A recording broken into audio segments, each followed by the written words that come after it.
Your content isn't even art, Jim. Your content isn't even artistic. You were picking on a guy weaker than you, weren't you, Jim?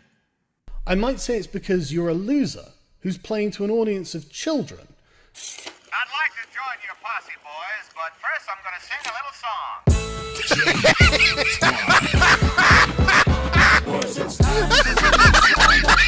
He's the very best. He's the rudest cowboy in the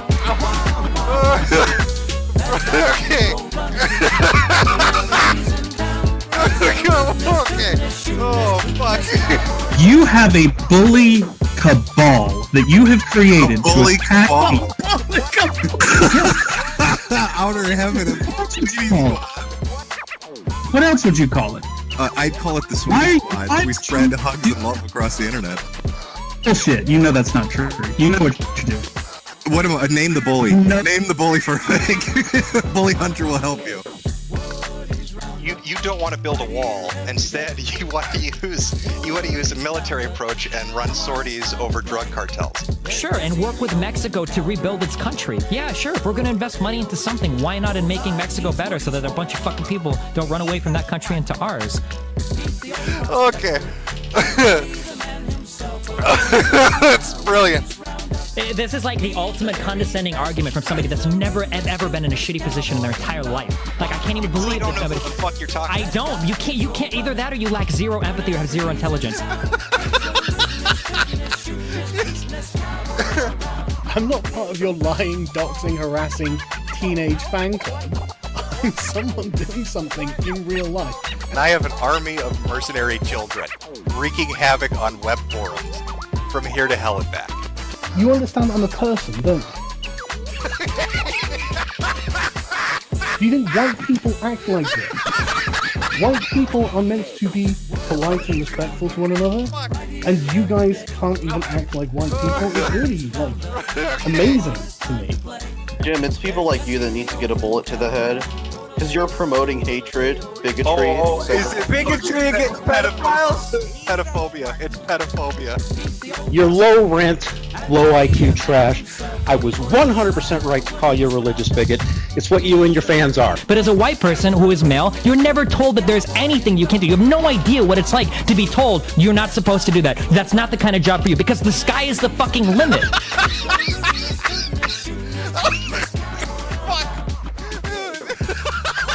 What I was saying was that there's this YouTuber that I admire very much, that I used to admire, but I realized that his game is to punch down. But he always mocks people who are weak, who are small. I can't stand the big guy who bullies me, or tries to bully me. There is a toxicity that has developed among gamers. Okay. All right? It feels somewhat fascist in the way it's working. That's amazing.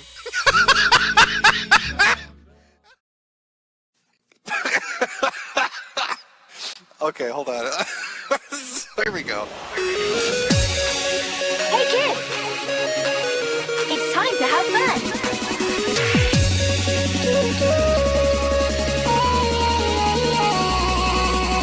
Ready, set,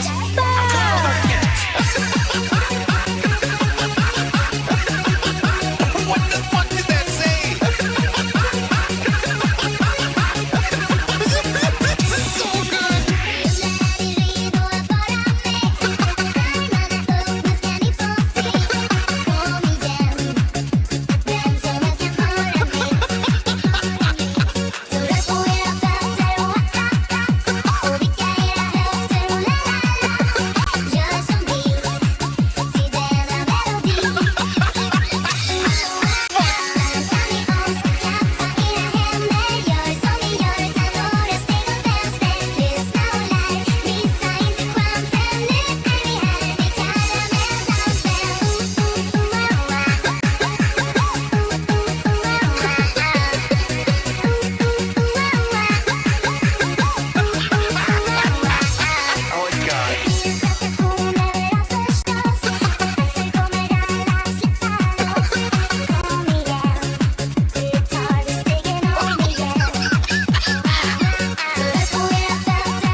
ISM, autism. I have ADD, ISM.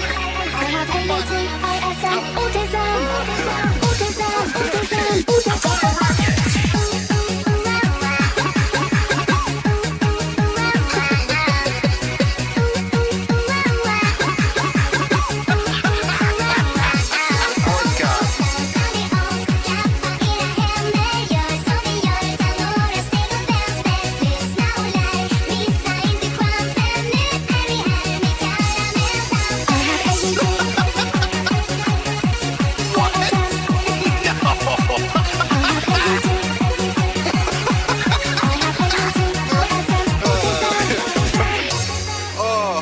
By the way, God bless whoever edited this video. That was the perfect ending to it, I'll be honest with you. Hello everyone. You know who this is. Yet you have absolutely no idea. Of course. Wow. Somebody gonna be famous. Real famous. I sit here writing to you now with my exceptionally long penis buried deeply and warmly into my vagina butt. Isn't that neat? Trolley Hunter 77 has joined the game. Call 911. This place needs to be swatted. It's obnoxious. You have a bully cabal. You don't find people being bullied into suicide on 4chan. I mean, this is ridiculous. Okay, if he says any more bad words, I'm gonna hang up on him. He doesn't own Kiwi Farm, and you guys lied to me. A little kid named Moon owns Kiwi Farm. How do they make this more and more epic every time? We're defend ourselves. I'm sorry, I'm a soy-filled bitch and like videos. Hey. If we get Donald Trump just to tweet out, I mean, just a tweet that mentions the hashtag Gamergate, it doesn't even necessarily matter how we use it.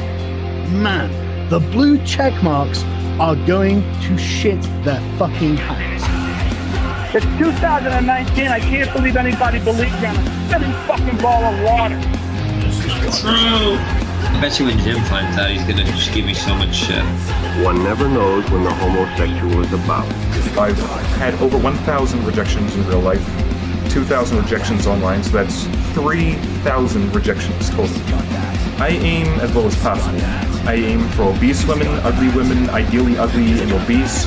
I would do anything just for a 300-pound ugly white girl. I said it's not even hot outside. You are not allowed to bring her to the hospital. No, you get no permission to fucking do it. You gotta be kidding. It's just like this declaration, right, of male dominance.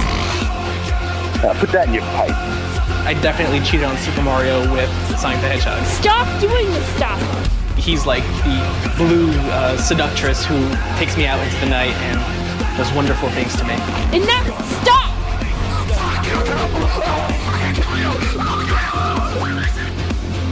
How can a Yorkshire Terrier live in the wild?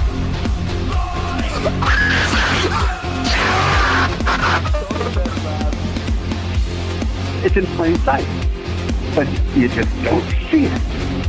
You know what I mean?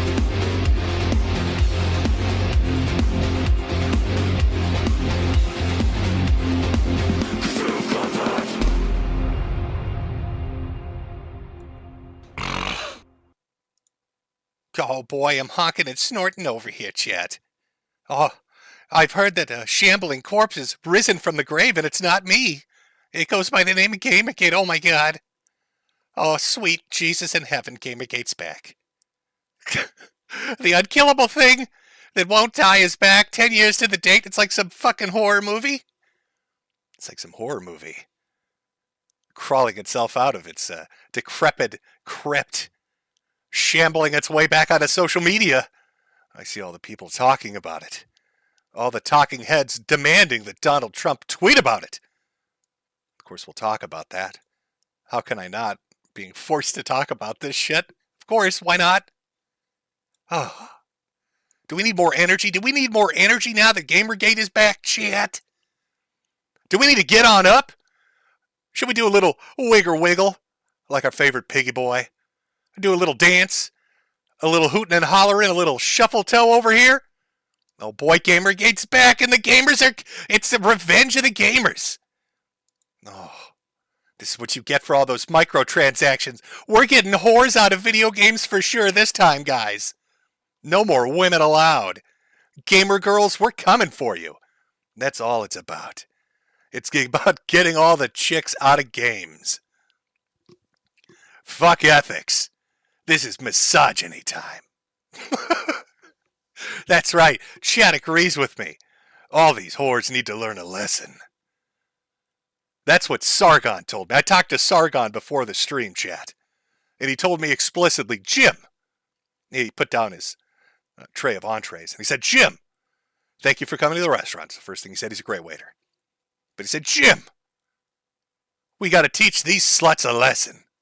Women aren't people. This is verbatim what Sargon told me. Women are not people, Jim. Vaginas are disgusting holes. They smell, and they leak blood. And they don't deserve to touch our precious video games. And this time, Jim, I'm fucking serious.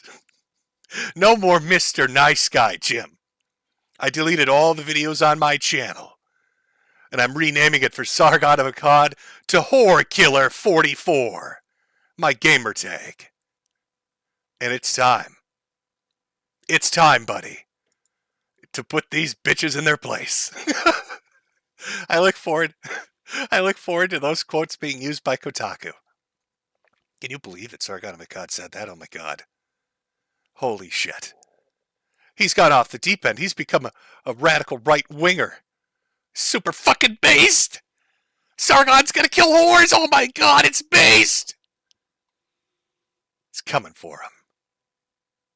But that's not really the focus of the show today. Instead, we're going to be talking about something else, about the insatiable bloodlust of a madman who's hunting down homosexual content creators on the internet. It's scary. It's a scary thing. There are other things. We've got a little segment dedicated to a long-lost person.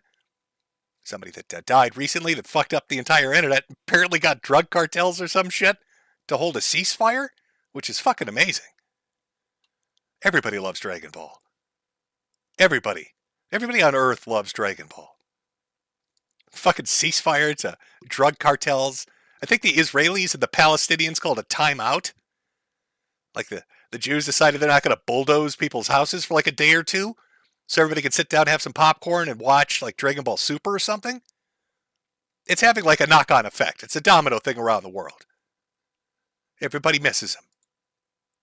And because everybody misses him, I've got a special dedication to him. Actually, it's a special guest. A special guest has come on to do a dedicated song to his memory. It's very heartfelt. Maybe we'll open with that. But before we even get to that, before we get to really anything, talking about people hunting people on the internet, Gamergate and Sargon's revenge, Akira Toriyama and what's happened with him, I've got to be a whore. I'm a filthy, filthy whore. And if I didn't tell you to go and donate for Super Chats at Cash App, Mr. Metokur, or Ko-Fi /Metokur, I wouldn't be doing my job. But really, I'm here to sell hats. That's what I do. It's a hat-funded end of life for me. So, usually I put up a little image, and then I tell you, hey, here's where the store is. Go buy a hat. But I've upped the production value.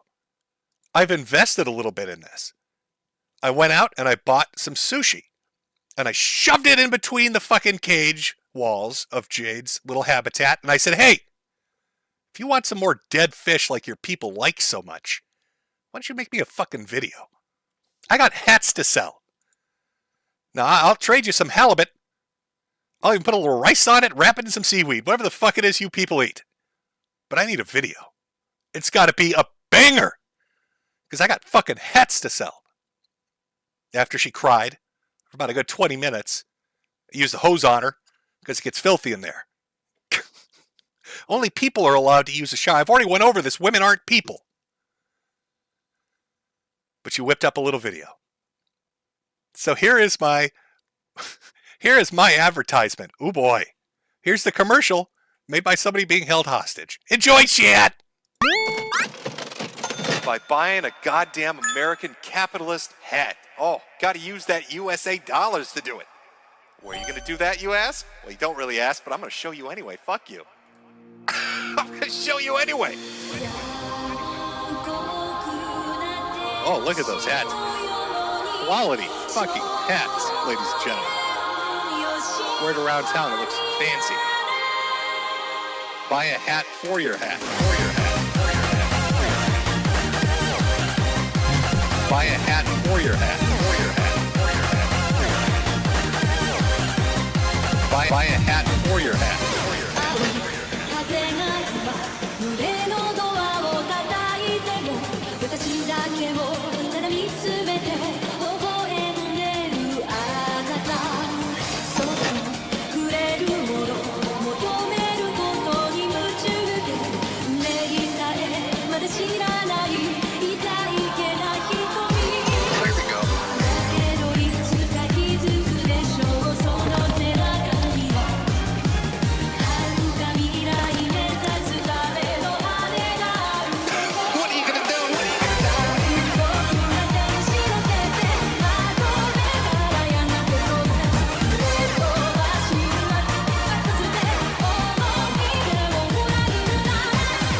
Look at those hats. Quality fucking hats, ladies and gentlemen. Buy a hat for your hat. Buy a hat for your hat. Wear it around town, it looks fancy. Buy a hat for your hat. When I'm sad, pay me. It's the only cure, really. When you're very sad, you need to pay me money. You gotta buy my fucking hats. Alright, that's the only way you're gonna teach these communists their fucking place. These lemon-loving motherfuckers. It's by buying a goddamn American capitalist hat. Oh, gotta use that USA dollars to do it. Buy a hat for your hat. Quality fucking hats, ladies and gentlemen. Buy a hat for your hat. Wear it around town, it looks fancy. Buy a hat for your hat. For your hat.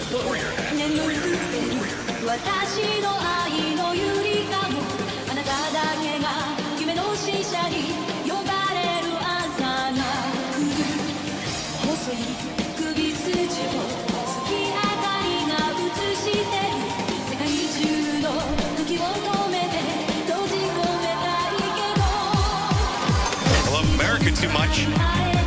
Love the red, white, blue. Love my apple pie and baseball. Sometimes I just look at the Statue of Liberty. It's so goddamn beautiful. Oh, that is good stuff.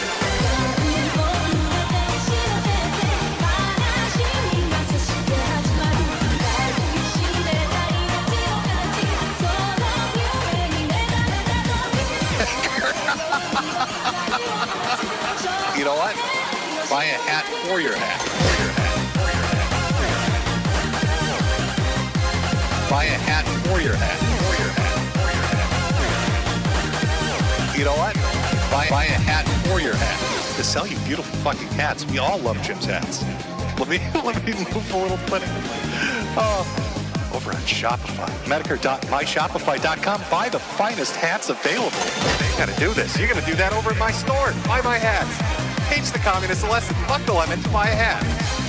You gotta do this. Buy my hats. You gotta do this.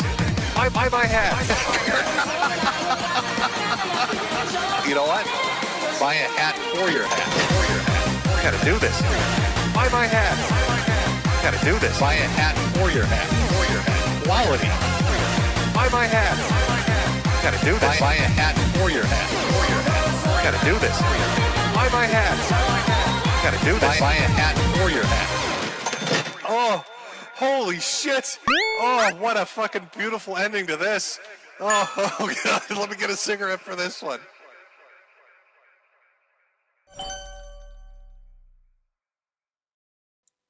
She works pretty good for some sushi. I gotta take a little prodding, but I'd say that's a banger. That is a banger, folks. Again, that's MetokurMyShopify.com. Fantastic hats, Bully the Week sweaters, bento boxes, tumblers and cups and shit. There's a lot of stuff over there. There's a lot of stuff over there. It's the only way we could destroy these whores. It's buying hats. Also protecting our cats. from Mersh as he kidnaps him. So a little bit of news has been going around. You know, let's start with Akira Toriyama. You know what? Let's do this proper, okay? Let's do this properly. Some sad news. Sad news. I'm going to read this. It's a little depressing. Start off with some of the sad news first and get into the more proper stuff later. So it's not a downer of a stream. I know the last one was a bit of a downer of a stream. This was put up earlier. Dear friends and partners, we are deeply saddened to inform you that manga creator Akira Toriyama passed away on March 1st due to acute subdural hematoma. He was the age of 68. It's our deep regret that he still had several works in the middle of creation with great enthusiasm. Also, he would have had many things to achieve. However, he has left many manga titles and works of the art to this world. Thanks to the support of so many people around the world, he has been able to continue his creative activities for over 45 years. We hope that Akira Toriyama's unique world of creation continues to be loved by everyone for a long time to come. We inform you this sad news with gratefulness for your kindness and during his lifetime.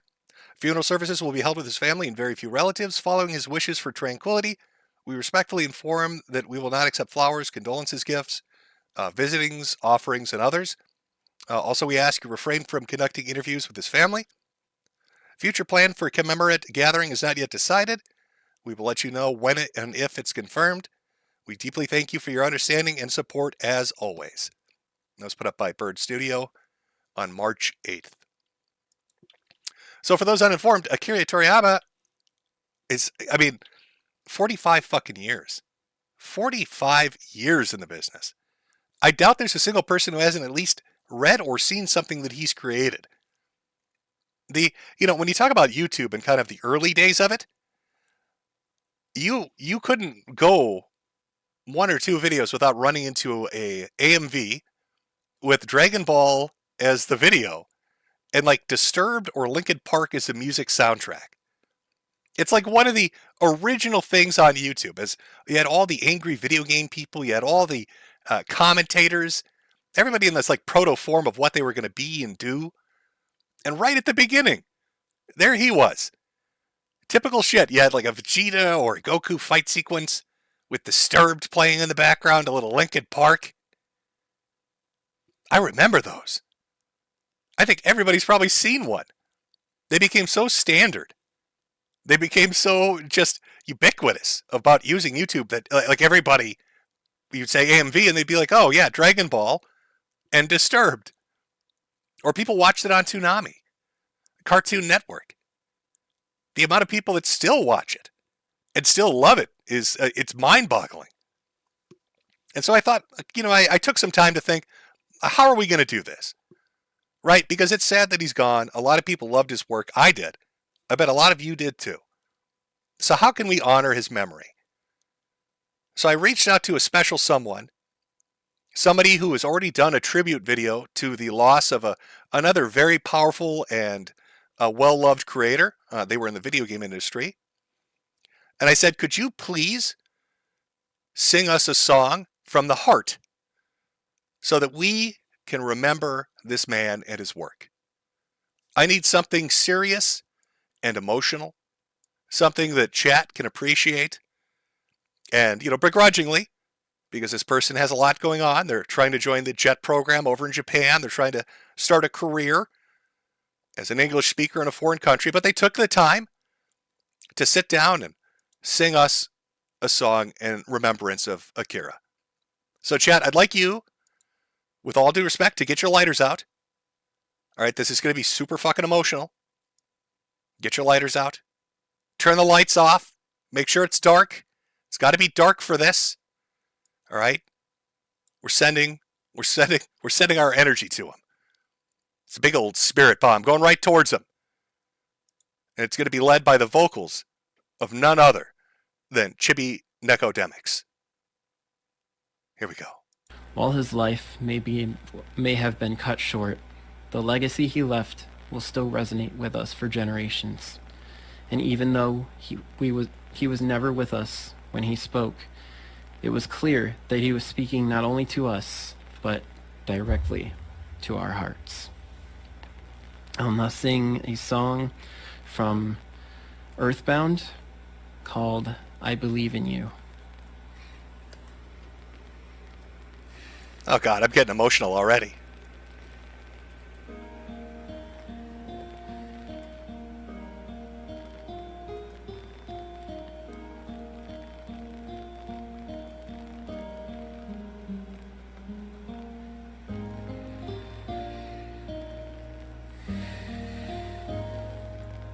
Let me see those lighters, Chad. This is fucking emotional. I believe the morning sun always gonna shine again, and I believe a pot of gold waits at every rainbow's end. Oh, I believe in roses kissed with dew. Why shouldn't I believe the same in you? Oh God, I'm tearing up over here. I got my lighter out. Chibi, take us home. Take us home, you sweet angel, and sing to him for us. I fucking love you, Goku! I believe in make-believe,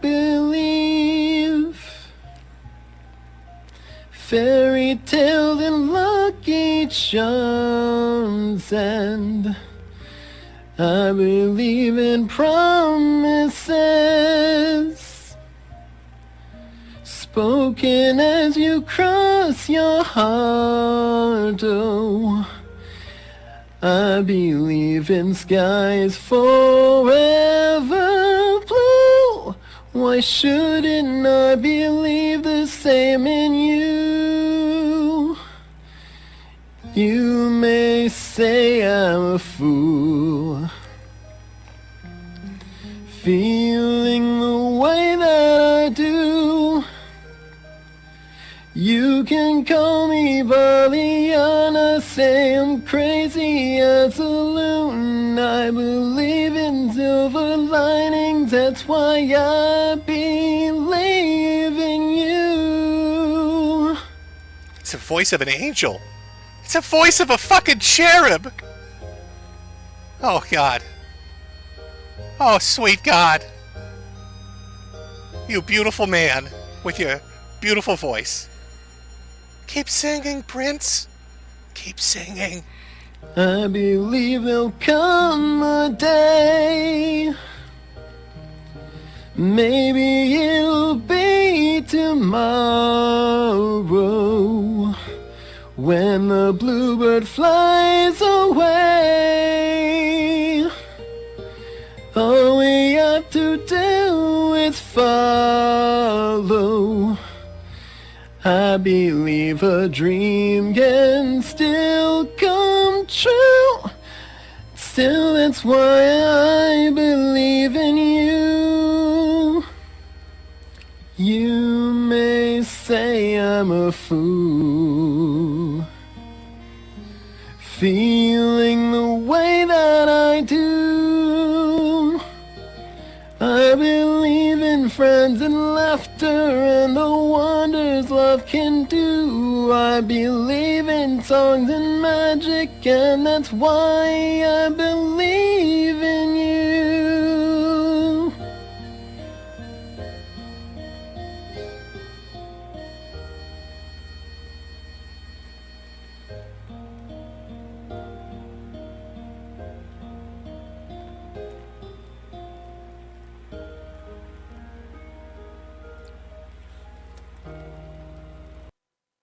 Oh my God, that was so beautiful. Thank you, Chippy. Thank you so much for dedicating that song in a, completely respectful manner. Oh, I see a lot of lights out. I see a lot of little lighters and candles, a lot of clapping, people holding each other, inconsolable. It's understandable. It is sad that he's dead, but I'm very grateful that Chippy has come along to sing this beautiful song in his remembrance. It's not cringy at all. I'm sorry. It's just, when I heard he died, for some reason I kept thinking, I kept going back to Chippy and his fucking mock funeral service for Iwata. I don't know why. I couldn't tell you why. But I couldn't get it out of my fucking brain. It's like a little brain worm. For some reason, I thought this would be perfect for honoring the memory of somebody everybody loved. It's just terrible. Now, I see some people in chat saying, who is Chibi? Who the fuck is this guy? He's a speedrunner. He's a Let's Player. He's a guy that had somebody call his mother because he was trying to fuck kids. You know, your typical person on the internet. The person that you typically run into on Twitch. It's like a dime a dozen. I'm surprised you don't. He went for a world record in speed running, which I think automatically means that at some point you're going to try to molest somebody. I'm pretty sure it's like, part and parcel of the speedrunning community that if you try to break a world record, somebody's kid's getting fucked. It's just going to happen. People, hold up, what? Well, I did cover him once before in his amazing speedrunning things, but if you'd like I could pull it up. Why not? We're not in a hurry. We've got plenty of time tonight. Let me just pull this up. Of course, it's some weird fucking resolution. Why wouldn't it be some weird fucking resolution? Let me give you a little background, chat. We're going to take a look at something before we get into the show proper. For those of you who want to be introduced to the man that has such dulcet tones. So our boy Chibi, speedrunner, Let's Player, video game guy, moving over to Japan, going to be part of the JET program. But he's a little socially awkward. Tiny bit awkward. So one day, somebody decides to call his mother up and say, hey, big fan of your son's content. By the way, after he autographs some stuff for me, could you explain why he tries to fuck children? Uh-oh. Whoopsie doodles. It's not how things wanted to go down for him, I don't think. His mom was a little stunned, to say the least. But I don't mind. We can listen to the audio. It's literally called, some guy calls Chibi's mom.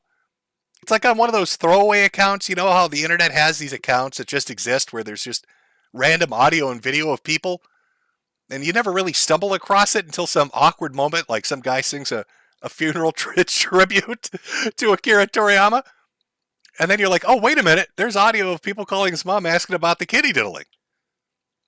And since we've got, like 14K people watching, let's delve into some of it. I'm sure this will be super helpful for Chibi as he tries to get that job teaching children in Japan. This won't fuck his career up at all. That's mean. That's Jim, you're being mean.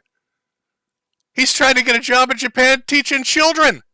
Why would you suddenly, to 14,000 people, play audio of him, people discussing his child diddling capabilities? Oh, I don't know. Should we do it, chat? Should we? Yeah, we should. I see knives out. Oh, I see knives are out. Knives are out. Oops, that's the wrong display caption. Go to Firefox. Oh, that's the wrong one, too. Jim, you're looking at the wrong windows. All right, let's try that again, old man. Old man's got it this time. All right. Well, fucking A. Here we go. It's like that? You like how I got it all centered in there for you? Oh, this will be fun. I haven't done one of these in forever. It's a little watch-along. Again, all you need to know, chat, as we watch this. This guy's trying to get a job in Japan teaching children. Here's some audio about people asking why he wants to fuck kids. All right, let's go. Oh, spoiler alert. Chibi's name is Adam.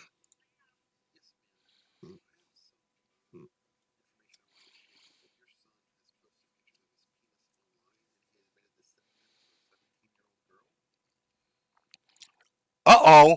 Hi, I'm a random person from the internet just calling to ask why your son's showing his dick off to kids.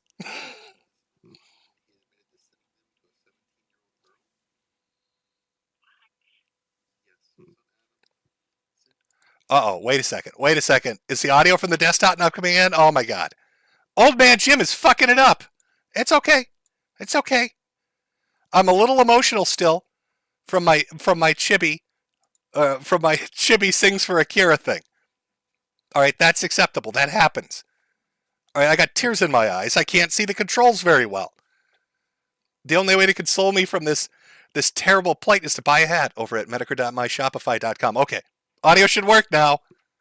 I think a little Andy Worski rubbed off on me. I went on stream with him like a week ago, and I think my IQ dropped like 20 points. I've been walking into walls. First, I thought maybe it was part of the illness, but the doctors are like, no. I think you might have caught some of the tard from him. So I'm blaming Andy for this.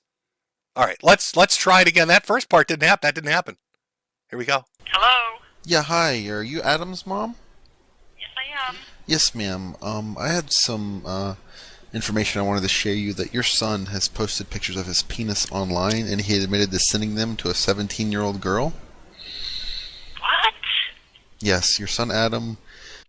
Your son Adam is a fucking degenerate. Can you imagine? God, the internet's such a wild thing. Holy shit. Can you imagine being a parent and just getting a random phone call from somebody who says, hey, your child's sending their cock out to random kids on the internet. What are your thoughts on that? I love her reaction. What? 17-year-old girl. What? Yes, your son Adam sent pictures of his penis to an underage girl, and he posted the pictures of his penis online. Who am I talking to? This is Jonathan. He should have said, ma'am, I'm with the Federal Penis Inspection Agency. We monitor all dick pics on the internet under Biden's umbrella to hunt down degenerate fucks. And your son's come up on our radar. We've got a whole database of dick pics over here, sent by some guy named Chibi who sniffs chairs at speedrunning events. Now, I can't give you my name. You can call me Agent. Agent, I'm going to fuck your son's life up. Hold on a minute. Adam? Did you? No, I did not. Well, someone's saying you did. What's going on here? I don't know, Mother. Oh my God, Mother. Oh my God. I love how he sounds Canadian. Oh my God, Mother. Buddy. Don't you know, Mother? I ain't sending my dick pics out to no kids, Ma. Mom, don't you know? What? No. It's not my cock, Mom. No. It's obviously a dick from a stranger at Tim Hortons. They hacked into my Apple, Ma.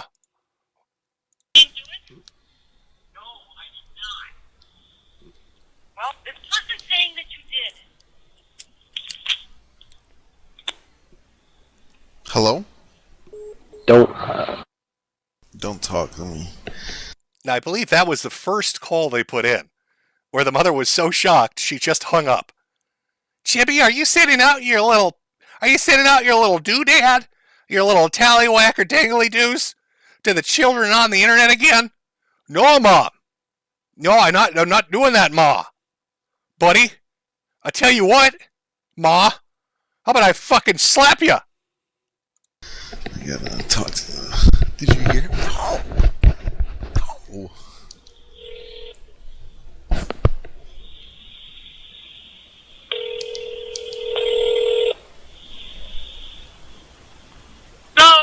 Yeah, hey ma'am, it sounded like we got disconnected. Yeah, I'm trying to figure out what's happening here. I'm really upset about what's happening here. Ma'am, if you provide me with your email address, I'll be happy to send the pictures to you. Ma'am, oh, listen, miss, I understand this is really messing up your head, but if you'd give me your email address, I'd love to send the pictures of your son's erect penis directly to you. Maybe you could give me your address, and I'll have a truck drive by with a billboard on the sign that'll be nothing but his dick. It'll say, here's looking at you, Ma. We'll do a little wink on it. Just to have artist rendition of a little wink right on the tip where the piss slit is. Would you like that, ma'am? If you Who want. am I talking to, though? This is Jonathan. Okay, and how did you, how are you affiliated? I'm just trying to figure this out. Well, the girl sent the pictures to me, and she said that Adam sent them to her. Adam, some girl that's 17 years old, did you know that? There's not a 17-year-old girl. You shut the fuck up, Ma. You're making me mad over here. I'll lather you up in some fucking maple syrup and I'll smack the shit out of you, Ma.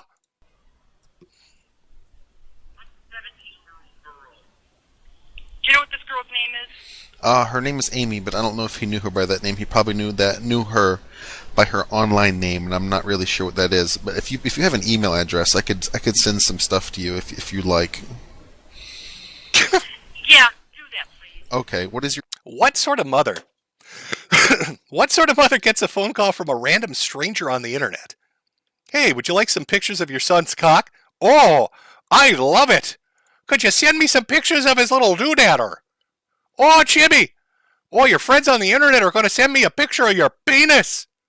You've been telling me about all the internet things you're doing, the speed running. I didn't know you did it naked with your little dick out. Your email? Hang on 1 second here. Do me I just want you to know something. He's got some issues. He has Asperger's, autism, and sometimes he doesn't think. Yeah, so, I mean, here's the thing. My son's a fucking retard, and he can't help himself. Just keeps whipping his cock out. We keep telling him not to do it. Even bought a little spray bottle with water. Squirt him in the face all the time, but, little tart, I just can't stop him. He's got his dick out all the time. Clearly, and he makes stupid choices and stupid decisions. Yes, ma'am. So, please, I beg of you, don't, go any further with this, and it will never, ever, ever happen again. Yes, ma'am. Yes, ma'am. I understand. Yes. He's a good kid. In fact, I'm trying to right now, even trying to... Now, do you think the Japanese are going to buy the excuse as he goes over to their country to teach their children in the JET program that he's just a little tarted? Oh. You think I was going to do a really racist Asian voice right there? But Jade might escape her cage and beat me for it, so I'll have to hold back a little bit. But do you think they're going to be like, oh, it's okay. It's okay, bro. Please just show your penis to all our students. In fact, that's how you get hired over here. Him on Social Security because he's got a severe disability. I understand. And I know he could be in big trouble for doing this, and I will have a long talk with him, and I'm sick about this. Yes, ma'am, I understand. But please promise me that you won't go any further with this, because I promise you this will never, ever happen again. Yes, ma'am, I won't. Don't worry. Don't worry, ma'am. Nobody's ever going to know about this, except for the video that I'm going to publish on YouTube that everybody's going to listen to. Aside from all of them, nobody will know that your horny speedrunning son is taking pictures of his little prints and sending them to random girls on the internet. And please ask her, and I promise you that she will never hear from him again either. Yes, ma'am. Don't worry. And it won't go any I understand further, your predicament. okay? Don't worry. Yes, ma'am. I'm happy to help.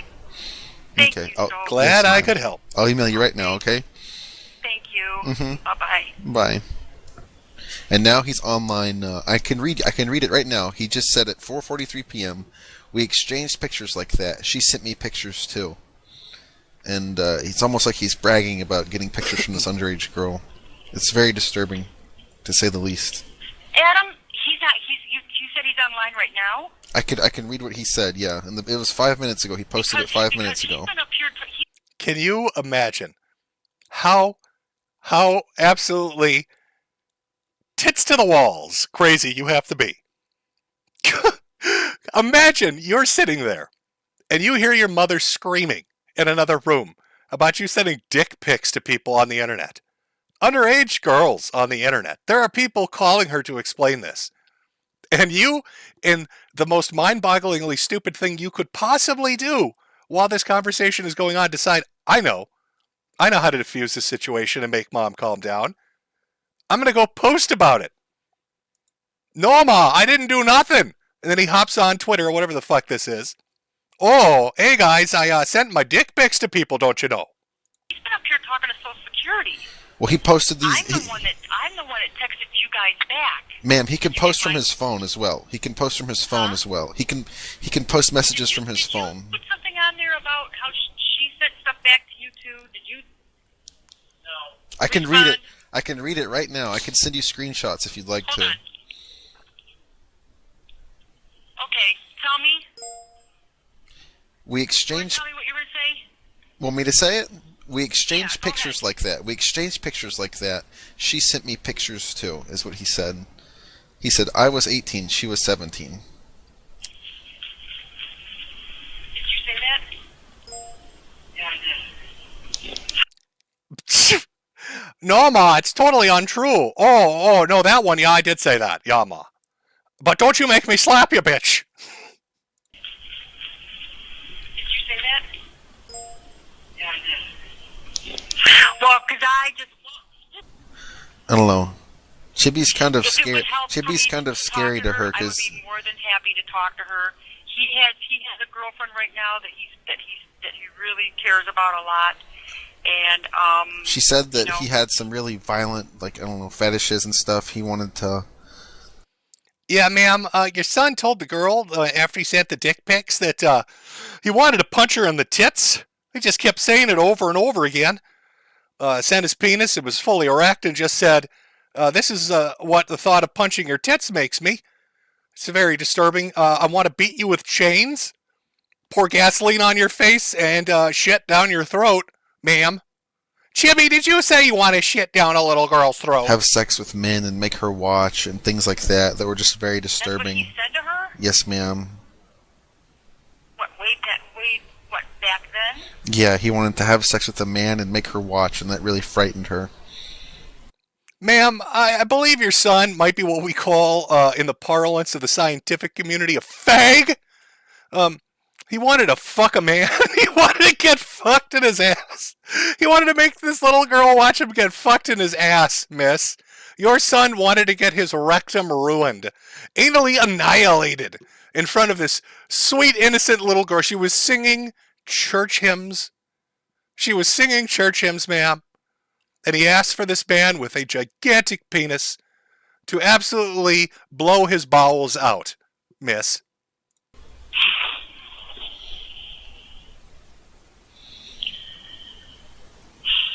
Well, like I said, if there's anything that I can do, if I can talk to this girl, I would be more than happy to talk to her. He will not,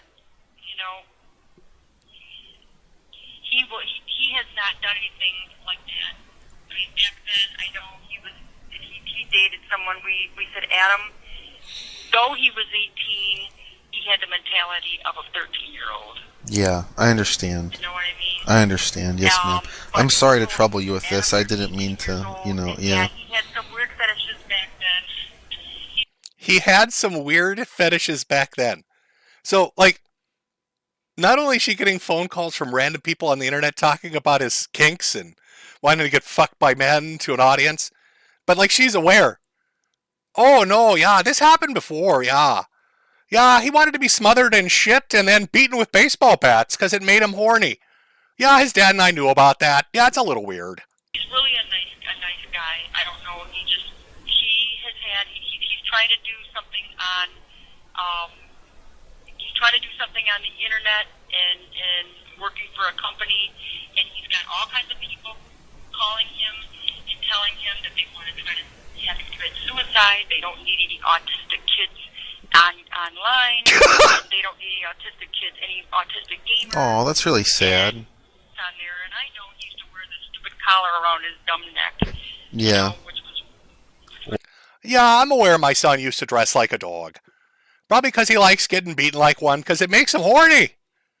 Chibi, do you want to tell the stranger on the phone how much you like dressing up like a dog? And how it makes your dick get hard? Why did he wear the collar? I was very confused. Yeah. Huh? Why did he wear that collar? I was confused by it. Oh, okay. Because it was a video game character that used to dress with this long coat, wear this thing around his neck or whatever. Oh, okay. He just had a lot of screwy ideas. Yeah, my son's a bit of a fucking psychopath. We keep him locked in his room and we feed him Tim Hortons all day long and hope he doesn't fuck the furniture.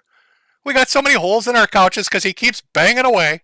Okay, gotcha. If he took the collar off, he would die. And just crazy ideas. He was a big guy, is what you're saying. I understand. What's that? He was a big guy. No, he just had a lot of crazy ideas that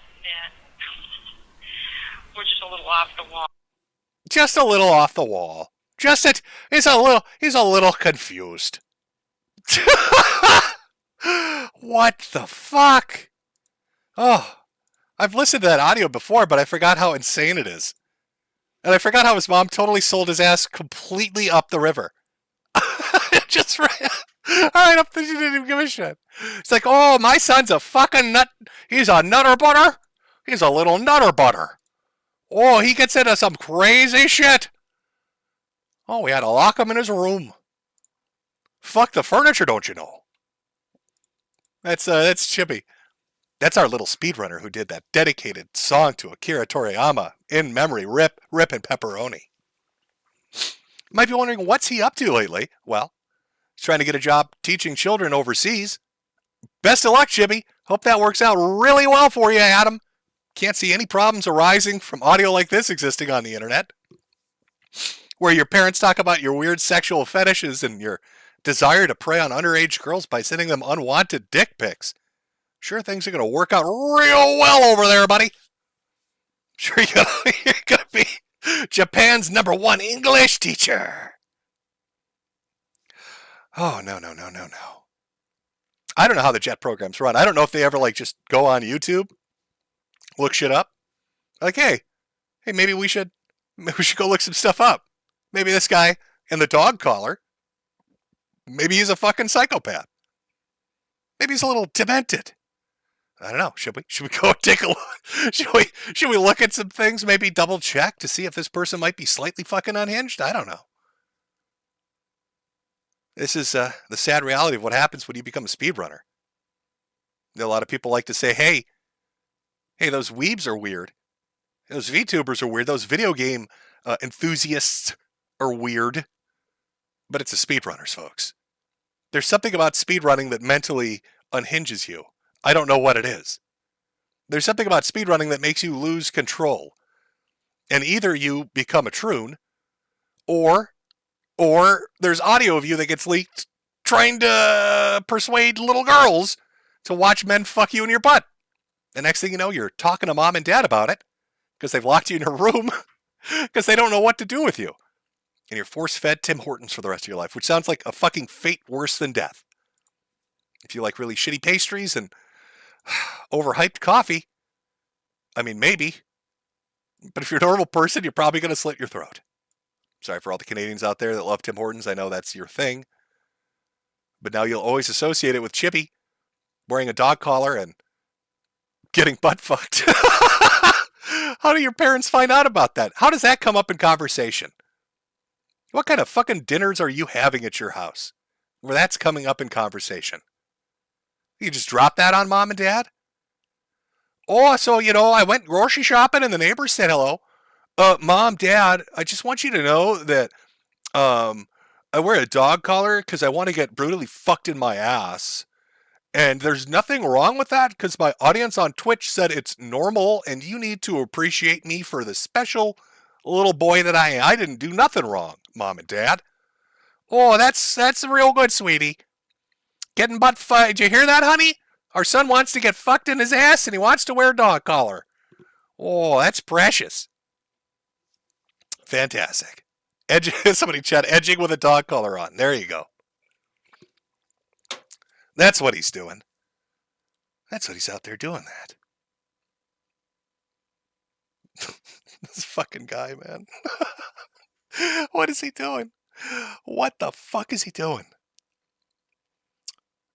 I'll read a few ko-fis here.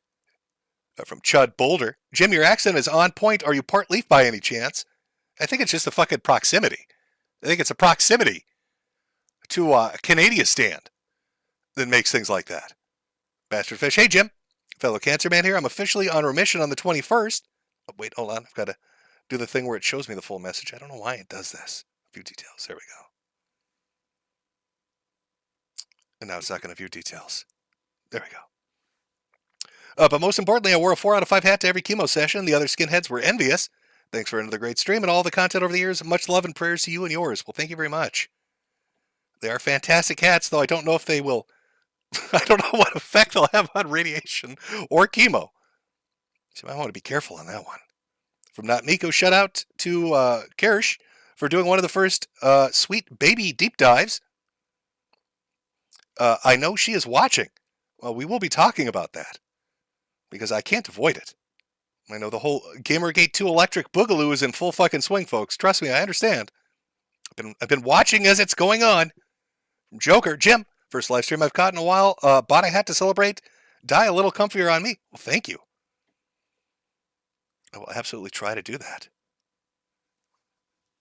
Read a couple from Cash App here, and then I'll be done with my shilling, and we'll get back to the stream. But we need a little palate cleanser in between Chibi talking about getting fucked in his butt. Why are there people like this on the internet? I don't fucking understand. Over on Cash App from William for love you, Papa Jim. Well, thank you very much.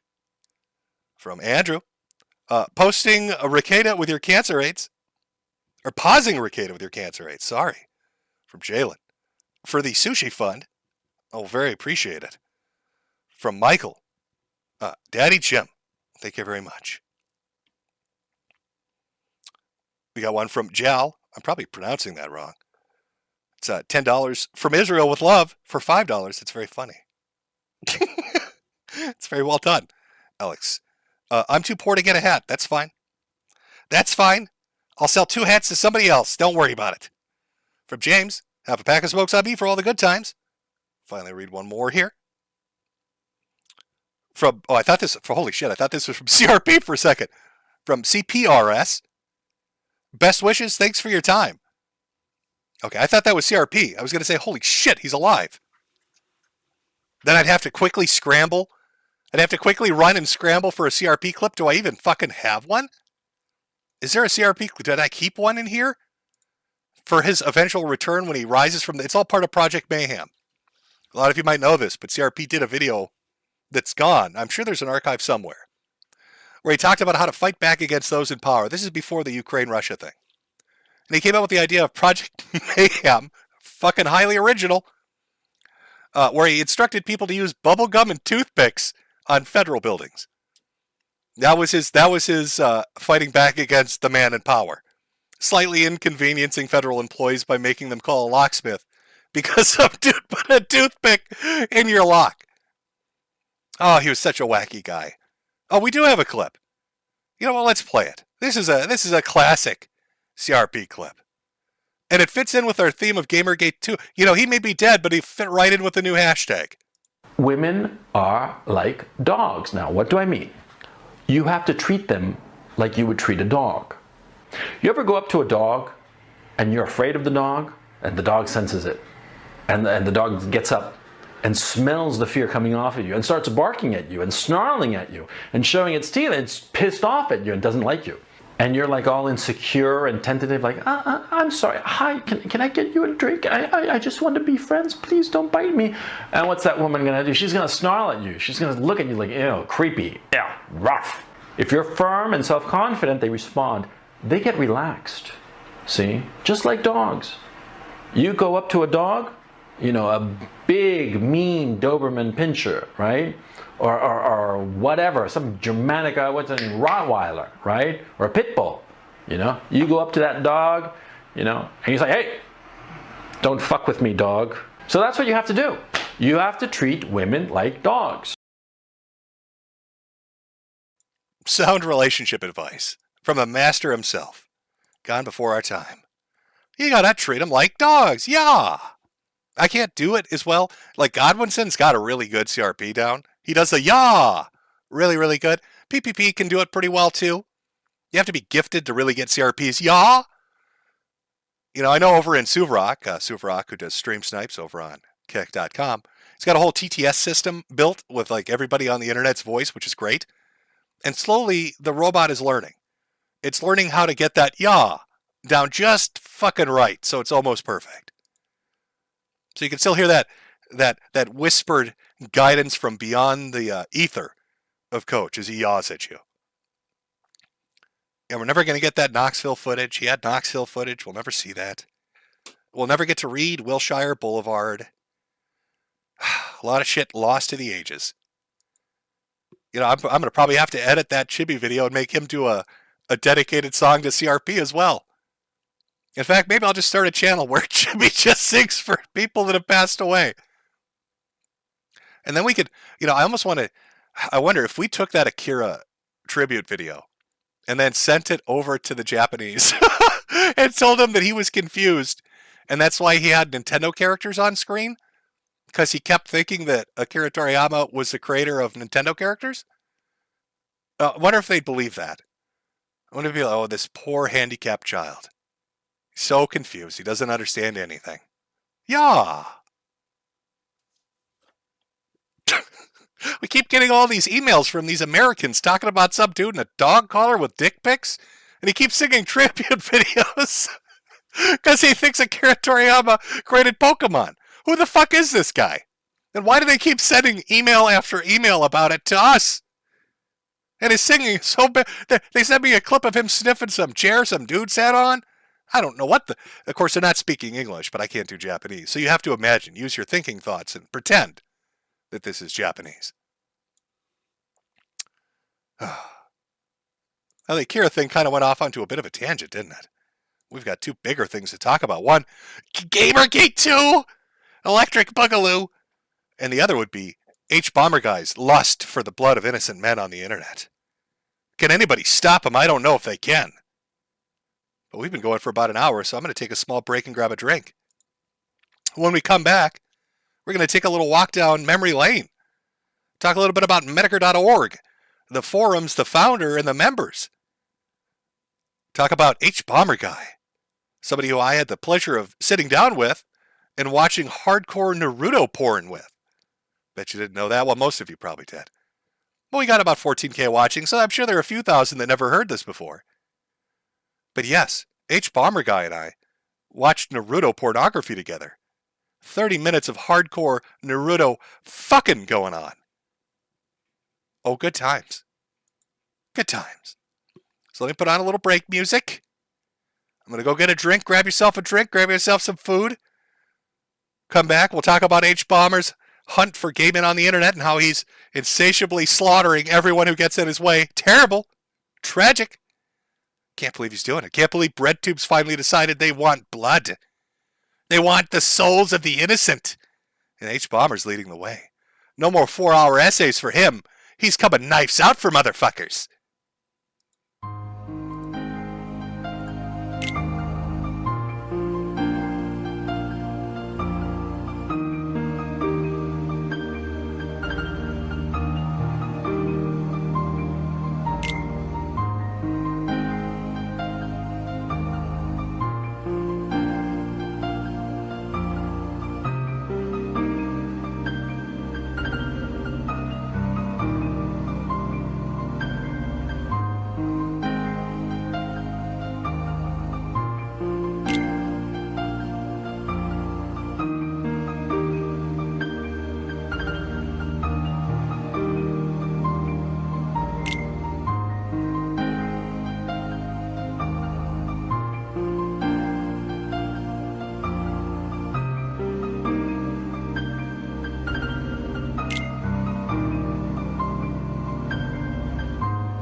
Okay, we're back, chat.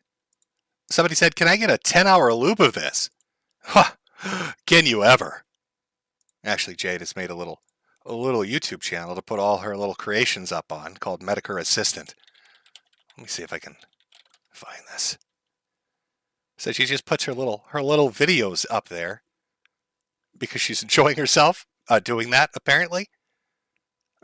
These are her own little creations as she fucks around in editing programs, and far surpasses my ability. I mean, you've heard my videos and streams over the years. I'm still using this tin can mic shit. My idea of editing is really rough and dirty. She's got to be all fancy about it. Let me find a video here. You know what? We'll play that one. Why not? We'll do this one. I'll show you what she's gotten up to over there as part of her ritual humiliation of me. as part of her way of just humiliating me for no reason. Let me see. How would I do this? If I go to Firefox, would that do that? Just 1 second, everyone. The old man's trying to figure out what the fuck's going on. All right, here we go. There we go. She does little shorts. You see the little short? Turn the volume on here. Here you go. You're my little butterball. This looks good on you. What a naughty raccoon you are. I have no idea why she creates these things. She does, though.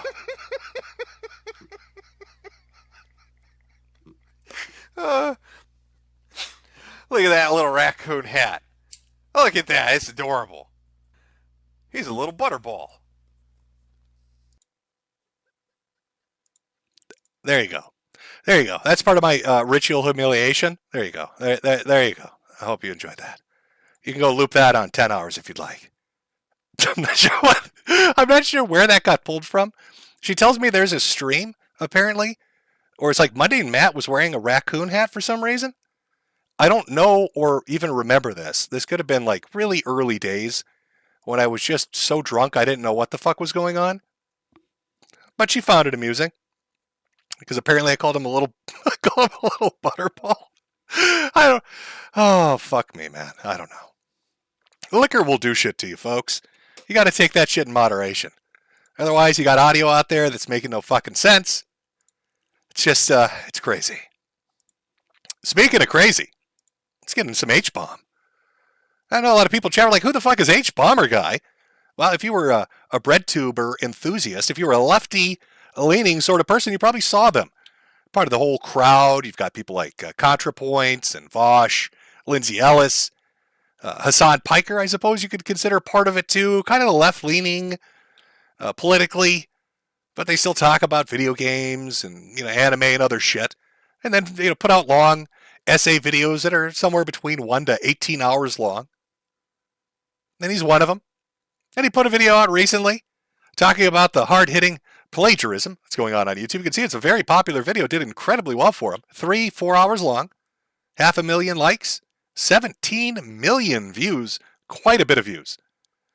A lot of views. Raking them in. So he puts this video out talking about plagiarism. He had a few people he talked about. One of them was the internet historian.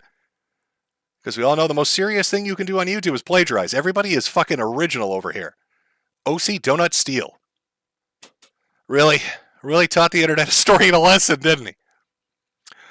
But other people were mentioned in the video, and other people were brought up in conversation related to the video. One of them was somebody by the name of James Somerton. Now, James decided to start deleting everything, and then he posted something up in relation to this video being put out. Let's read it. If this message is live, it means I scheduled it before ending things. I have videos scheduled to go out over the next couple of days. Nothing new. I just wanted Nick's portfolio of work to be available. I've left directions that any money from those videos be donated to the Canadian. What is with Canadians? Actually, what the fuck? All right. Videos be donated to the Canadian Association for Suicide Prevention. They've tried very hard to pull me back, but there's simply no life for me anymore. I don't know if we should donate to them if they've already failed at their fucking job. James, I'm just kind of throwing, I know you're dead now, but do we really want to keep throwing good money after bad? I mean, if they were good at their job, you wouldn't be writing this note, would you? They've tried very hard to pull me back, but there's simply no life for me anymore. I've lost everything. My only friend, my livelihood, my name, and it's all my own fault. The world will be a little bit better off now. Goodbye. Oh, shit. It would appear that James Somerton has killed himself as a direct cause of H. Bomber Guy's expose on his thievery, his plagiarism. But it goes deeper. No, it just goes deeper than that. There I go. This infographic, true and honest, has been circulating around the internet, sharing dark fucking secrets. Let me read it to you. Above is a video by H. Bomber Guy released. Its publication date is December 2nd, 2023. Below is a Kiwi Farms thread. Its first post, the OP, was published February 21st, 2017. Both are about James Somerton. If you look, you can see the Kiwi Farms thread clearly says James Somerton. Our plans to get this guy to kill himself by saying he plagiarizes other people. And that's that date, February 21st, 2017. Years before H. Bomber Guy. Holy shit. H. Bomber Guy stole the entire idea for the content of the thread just so he could claim the kill for himself. It's rumored that James even went so far as to carve Harry's name onto his stomach so when they discovered his body, H-Bomb could claim the kill for his tally. Stealing others' work is never okay. It takes a lot of time and effort to drive a man to kill himself, and Harry just taking the work of others is fucking disgusting. How about you cite your sources, Harry? How about that? Well. It would appear that our boy, H. Bomber Guy, is a fucking plagiarist. Swooped in there and stole Kiwi Farms' kill. As you know, Kiwi Farms is the internet kill factory responsible for the murders and suicides of hundreds of people. And they've been looking at James for a long time. Here comes H. Bomber Guy, makes his fucking video, and steals that kill. I mean, you got to understand something about Harry. I know a little bit about him since we were on the same forum together. He's a fucking psychopath. Did you know there are folk songs about him? And his never-ending killing sprees? Bet you didn't know that. But it's true. In fact, I've got one here for you. This is adult content. If there are children watching, they may want to avert their gaze. It's quite a harsh song talking about his lust for blood. But we're going to talk about the real Harry, the real H. Bomber Guy, the real bread tuber out there slaughtering the innocent. This is just one of the songs. He scared so many communities, they've literally written songs about him.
Oh my God.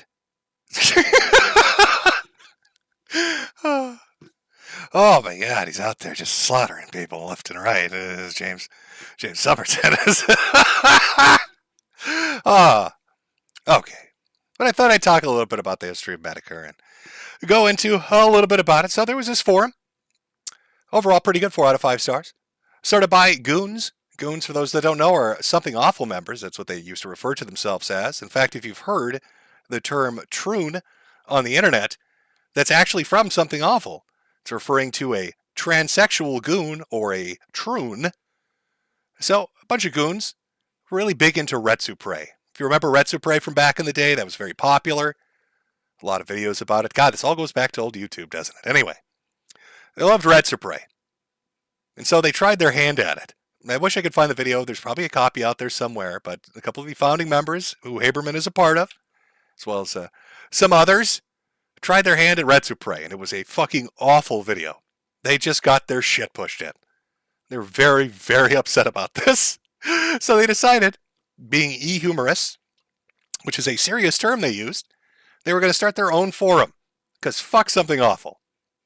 So Haberman decided to start Metokur Forums, which is a mispronunciation of the word mediocre by some foreigner who didn't like him. So Metokur Forums starts. A bunch of goons show up, and among them is our boy, the Lord of Ops, if you all remember, Haberman, destroyer of souls, a breaker of worlds, and of course, H-Bomb. H-Bomb was a friend of his. Jordan and a few others as well. They'll start up the forums. They're all having a great time.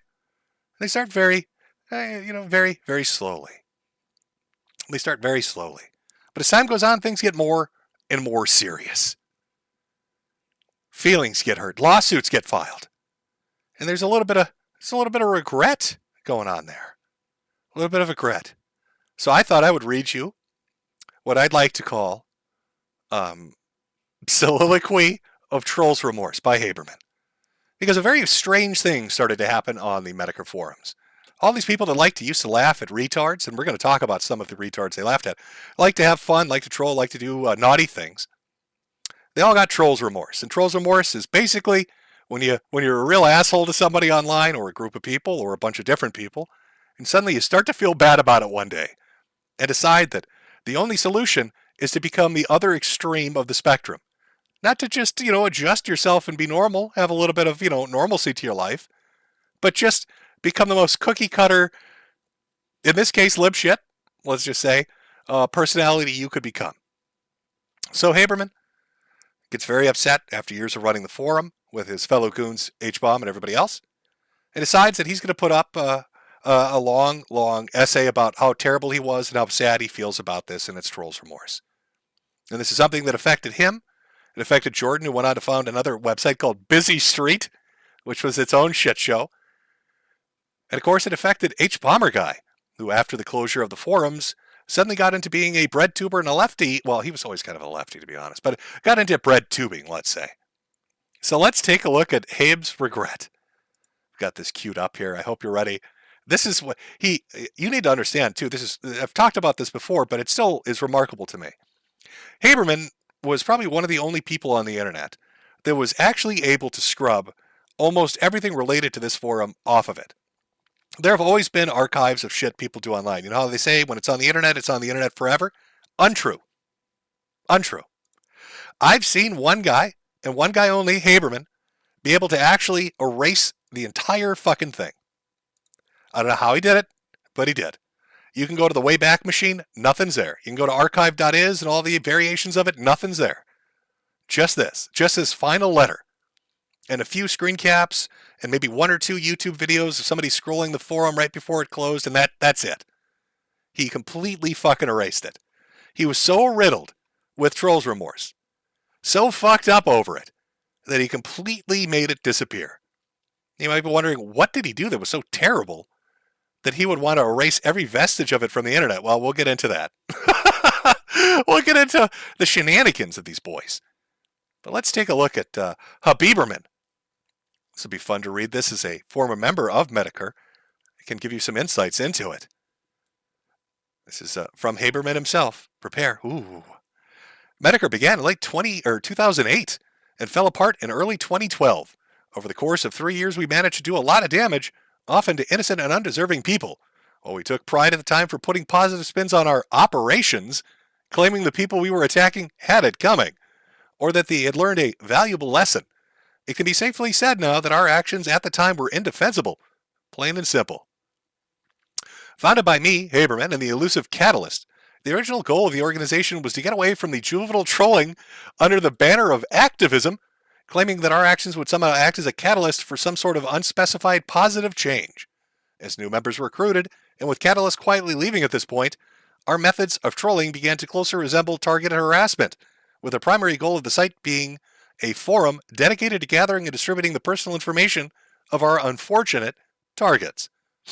With a YouTube channel dedicated to commentaries over other users, a means of gauging how susceptible a potential target might be to our harassment, a page on our website dedicated to mocking submissions to DeviantArt, another means of seeing how potential targets would react to being provoked, and a growing directory of our target's personal information, we were systematic in our approach to harassment. Furthermore, we were able to manipulate other services such as Encyclopedia Dramatica into serving our efforts, using inside connections to guarantee ourselves favorable front page coverage. So let's take a little break here and just digest that. First off, no. They weren't founded with the principle of operations in mind. They were founded because they got laughed at because their Retropray was shit. And they wanted to do Retropray over other videos. That was the whole gimmick. Films of the Fusiliarians and all the other things that were done on Metokur were basically Retropray of any video that wasn't video games. That's the start of it. I love, 24-hour ops and gay ops come from Haberman. See, he used to have this thing where he would be on the forum and somebody would post something funny about some spaz that they found. So imagine Kiwi Farms or something awful or a 4chan or whatever. And you're reading a thread and you laugh, you have a little guffaw, something funny that you come across. And Haberman would come in and be like, I want them destroyed. You have 24 hours. And that's where 24-hour operations or 24-hour ops came from. Or as we like to refer to it, gay ops. We like to refer to what he did as gay opping. Now, to give you an idea, he also talked about how they had an inside man at Encyclopedia Dramatica. That was LMTE. He was a mod over there. Sysop. Some shit. I don't know. To give you an idea, some of the shenanigans the boys got up to, let me tell you the story of Wolfie661, I think it is. So imagine this. You're a little Jimmy boy. A little Jimmy boy. Let me get a little pudding up here. There we go. You're a little Jimmy. Look at him. That's a little Jimmy boy. I should have put a hat on him. Fuck. So you're a little Jimmy boy. You come on the Metokur forums one day. You're all smiles. Hey, everybody. How's everybody doing? We're going to laugh at some retards today? And then you see a thread that says Wolfie661. You're like, I wonder what that is. You're all innocent, eating some bubble gum or something. I don't know. Got a lollipop. You're a good boy. So you open up the thread. Holy shit. You open up the thread and you see probably the cruelest thing you've ever seen in your life, which, honestly made you laugh quite hard, but it was horrible. So the story of Wolfie, everybody knows what social engineering is. I know everybody talks about hacking and all this shit, but, social engineering of getting information and passwords and private information from just manipulating a target. So Wolfie was he was a little slow in the mind. He had a YouTube channel with a very small audience. I'd never heard of him before I saw the thread.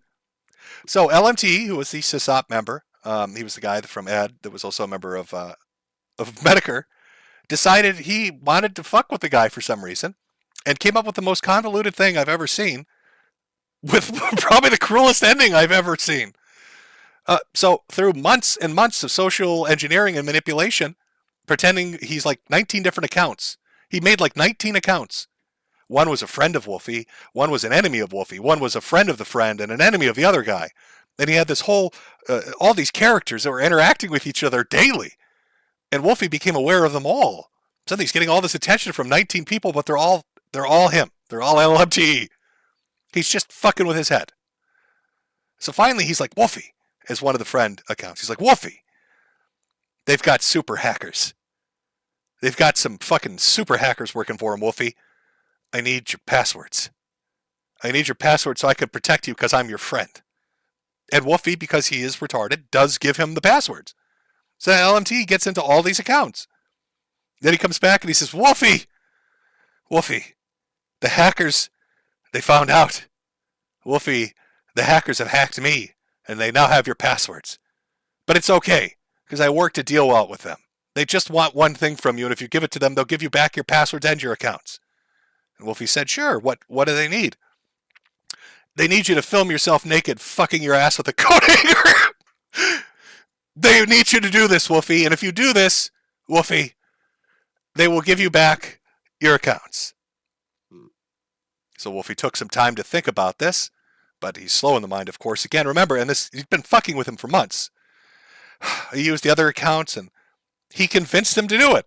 So Wolfie went on live stream and filmed himself for about 5 minutes fucking his ass with a coat hanger, which is as bad as what you're imagining right in your mind when you hear this story.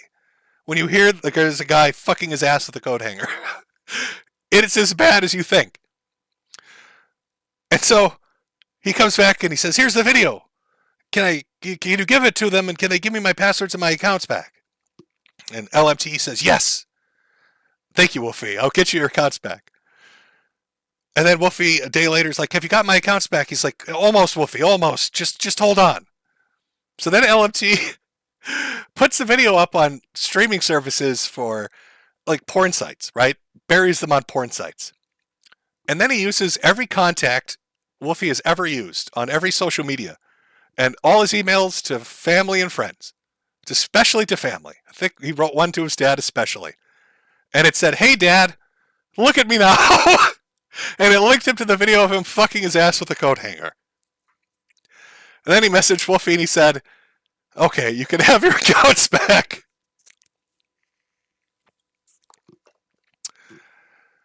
Tragic. Now, I bring that story up because there were mean things that happened. You'd come across that on the forum. And that, by the way, was the environment that our boy, H. Bomber Guy, was a part of. He saw the same threads. He'd read the same shit I would, talk to the same people I did, on the same Skype groups and IRCs that I was in. Fully aware of it. Fully aware of it. So, aside from LMT doing things like this to poor innocent Wolfie, I could take innocent boy Jim off because Jim... Jesus. It was a hell of a morning. I mean, you don't really walk into a thread like that. Like, it was months of work. It was months of work. I don't even know how he found the guy. Like, I don't even know why he chose him, but he just did. He's like, yeah, this guy will do. I'm gonna make this guy fuck himself with a coat hanger. Holy fuck. There's probably on Pornhub somewhere a video buried under some kind of tag or name of Wolfie that's still out there. The last I remember ever being posted in that thread were a bunch of like, what are they called? The people that are like horny for fat people? Those people like really liked the video. Like he found a new audience. And them, they were like, send us. So I believe what LMTE did was he took all the comments of people saying, hey, you look pretty sexy, fat boy, and just would forward them to Wolfie and his family.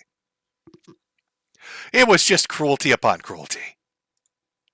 But that wasn't done by the Lord of Ops. Let me just, again, reiterate. I know. He did much darker things. Anyway, let's get back to I just wanted to give you a little idea of some of the mean things that were going on there. Okay. At the same time, we managed to... Oh, let me make sure that's clear. Okay. At the same time, we managed to maintain a legitimate front by enlisting less insidious individuals to create content for us, which allowed us to continue to pass ourselves off as activists and e-humorists. Of course, the true intent of the core members of the organization was far darker. Again, who would the core members of the organization be? Let me think here now. Who would it be? It'd be Haberman. And, Haberman's friend, his good goon buddy, would be what I would consider a core member. As opportunities for larger exposure presented themselves, we took full advantage, continuing to contribute to and manipulate. ED would eventually win a sysop status on the service. Our sites and channels began to establish their own fan bases, many of whom were blissfully unaware of our true purposes. We established secret connections with established internet personalities who enlisted our help in sabotaging their competition.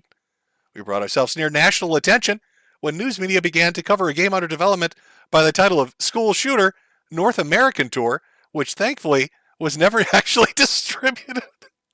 Now, let me give you a little history on this, too. So I was the idea guy behind this. So one day when we were talking, just shooting the shit, and I can't even remember, there was some story that was out about a school shooting. And I vaguely remember talking to Haberman and a few of the others. I think Nervatel was there and Pocky and a few others. And saying that, wouldn't it be funny if we made a video game that was directly about shooting up a school? And like we'd have difficulty modes based on the weapons loadout that all previous school shooters had. And so like the Dark Souls version of this, what was that little Asian girl? There's like an 8-year-old Asian elementary school girl who like used a box cutter in her school. So that would be like the hardcore difficulty setting because you're against SWAT and all you've got is a box cutter. But the thing is, none of us can program. None of us know how to do any of that except for like one guy. And so that one guy is the guy that ended up having to do the mod that was going to be this game. And so as the game was in development, as this mod is being created, journalists started writing about it and how horrible it was. It even got listed as, I don't know how this happened, but there's a Supreme Court case where one of the Supreme Court justices references this video game in their opinion, where they talk about it very briefly. Our shitpost of a video game made it to the Supreme Court. And it had to do with video games and creative freedom and all this other. It's very weird.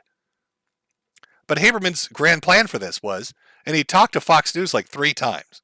He was going to get on Fox News as the creator of the School Shooter North American Tour 2012 and get on with Jack Thompson. And then when Jack started going in about how video games are violent and terrible, Haberman, instead of disagreeing, was going to fuck with Fox and with Jack and say he absolutely agreed. In fact, he made the game specifically to show how evil video games were and that video game players needed to be curtailed. And he was just going to agree nonstop and talk about how terrible games were and how glad he was Fox News and Jack Thompson were there to save the day. That was his master troll op. Took a fun little mod, and that's what he was going to do with it. But of course, we have to continue with Haberman as he gets into the darker forms of things. We played a dangerous game with many of our operations, narrowly avoiding any sort of serious consequences for various serious charges. We blackmailed police officers, impersonated religious officials, intimidated the families of victims, and pushed unstable individuals to the point where they suffered complete breakdowns. It is difficult to ascertain if we were directly responsible for any loss of life, but the unfortunate reality is that we may very well have likely been so. It almost seems petty to say this, but the thought of this will haunt me until the day I die. Now, I bring this up because it's interesting. I know I'm shitposting a bit about a H-Bomber guy here, but he went after Somerton, went after other people for plagiarism. Now you got Somerton writing suicide notes, and here Haberman is talking about how he established this forum that did all these dark things, and one of the things that Haberman himself is admitting that they love to do was to push unstable people to the point of complete breakdowns and potentially driving them to suicide. Uh-oh. Harry, have you cited your sources yet? Huh? Stealing kills from Kiwi Farms? I guess the bloodlust never ends. Subpoenas, takedown requests, letters of legal intent, and pleas for friends and families to our victims were all laughed off. We took nothing and no one seriously and rarely faced any immediate consequences for our actions. One of the few measurable blows to Metokur over the course of our run was when we were removed from our seats of power on ED, but not before removing some of the primary benefactors, resulting in the eventual closure of the service itself. Though this was seen as a minor setback to us at the time, in hindsight it was probably one of our few positive contributions as an organization. Behind the scenes, egos from among the core organization clashed with one another, causing many to leave and pursue other projects. There was a palpable sense of paranoia, as those who remained not only feared the traitors, but the others other remaining members of the organization as well. There was no trust between any members of Metokur, and none of us could truly call each other friends. Anyone who made a mistake of revealing any detailed private information was consequently mocked and shamed for it, which I can personally attest to led up to a lot of pent-up stuff. Okay, let me explain this one too, as we're going over the history. So, here's what happened. LMTE, okay, this is a bit of a long backstory, but Encyclopedia Dramatica for a long time existed as a place where you could post pretty much anything you wanted to. All right? And at the time, was it Girl Vinyl, whoever the fuck she was, started taking donations to the website. And there was a group of people that were really just spurgy that gave a lot of money. And because they gave a lot of money, nobody could make fun of them. They were called the Edie Singers. They made cringy videos, they said cringy shit, but they donated lots of money, so they were protected. And this drove Haberman fucking crazy. He wrote an entire article called Troll Shielding about this very thing. And he and LMTE hated the Edie Singers. In fact, the Internet Aristocrat YouTube channel was originally created just to make a video making fun of them. That's the entire purpose of that channel, was just to shit on them. Eventually, what ends up happening is LMT, I believe, got stripped of his sysop status, and Haberman got booted from being able to do edits and anything like that, and they got really mad. So Haberman worked very hard to try to get the docs of the Edie Singers, and he succeeded. He got their information. And shenanigans began to happen. In fact, somewhere, I believe I talked about this in a previous stream or a video, he talks about how his friend from England, wink wink, helped harass the shit out of the Edie Singers. Well, the Edie Singers somehow, through the use of a private investigator or somebody else, found Haberman's personal information. And they filed actual lawsuits against him in the state of New York and elsewhere, like civil suits. And it freaked him the fuck out. Because he was anonymous. I mean, he had his face out there, he was called Haberman, but nobody really knew where he was, or what his name was, or any of that shit. So, Haberman is now getting sued by fat girls that don't like him from Encyclopedia Dramatica. And he flips out, and he's like, we can't go after the Edie Singers anymore, we can't fuck with Encyclopedia Dramatica anymore, we can't do any of this. And then he foolishly tells all of us, by the way, I'm going on vacation for a week. LMTE's in charge of the forum.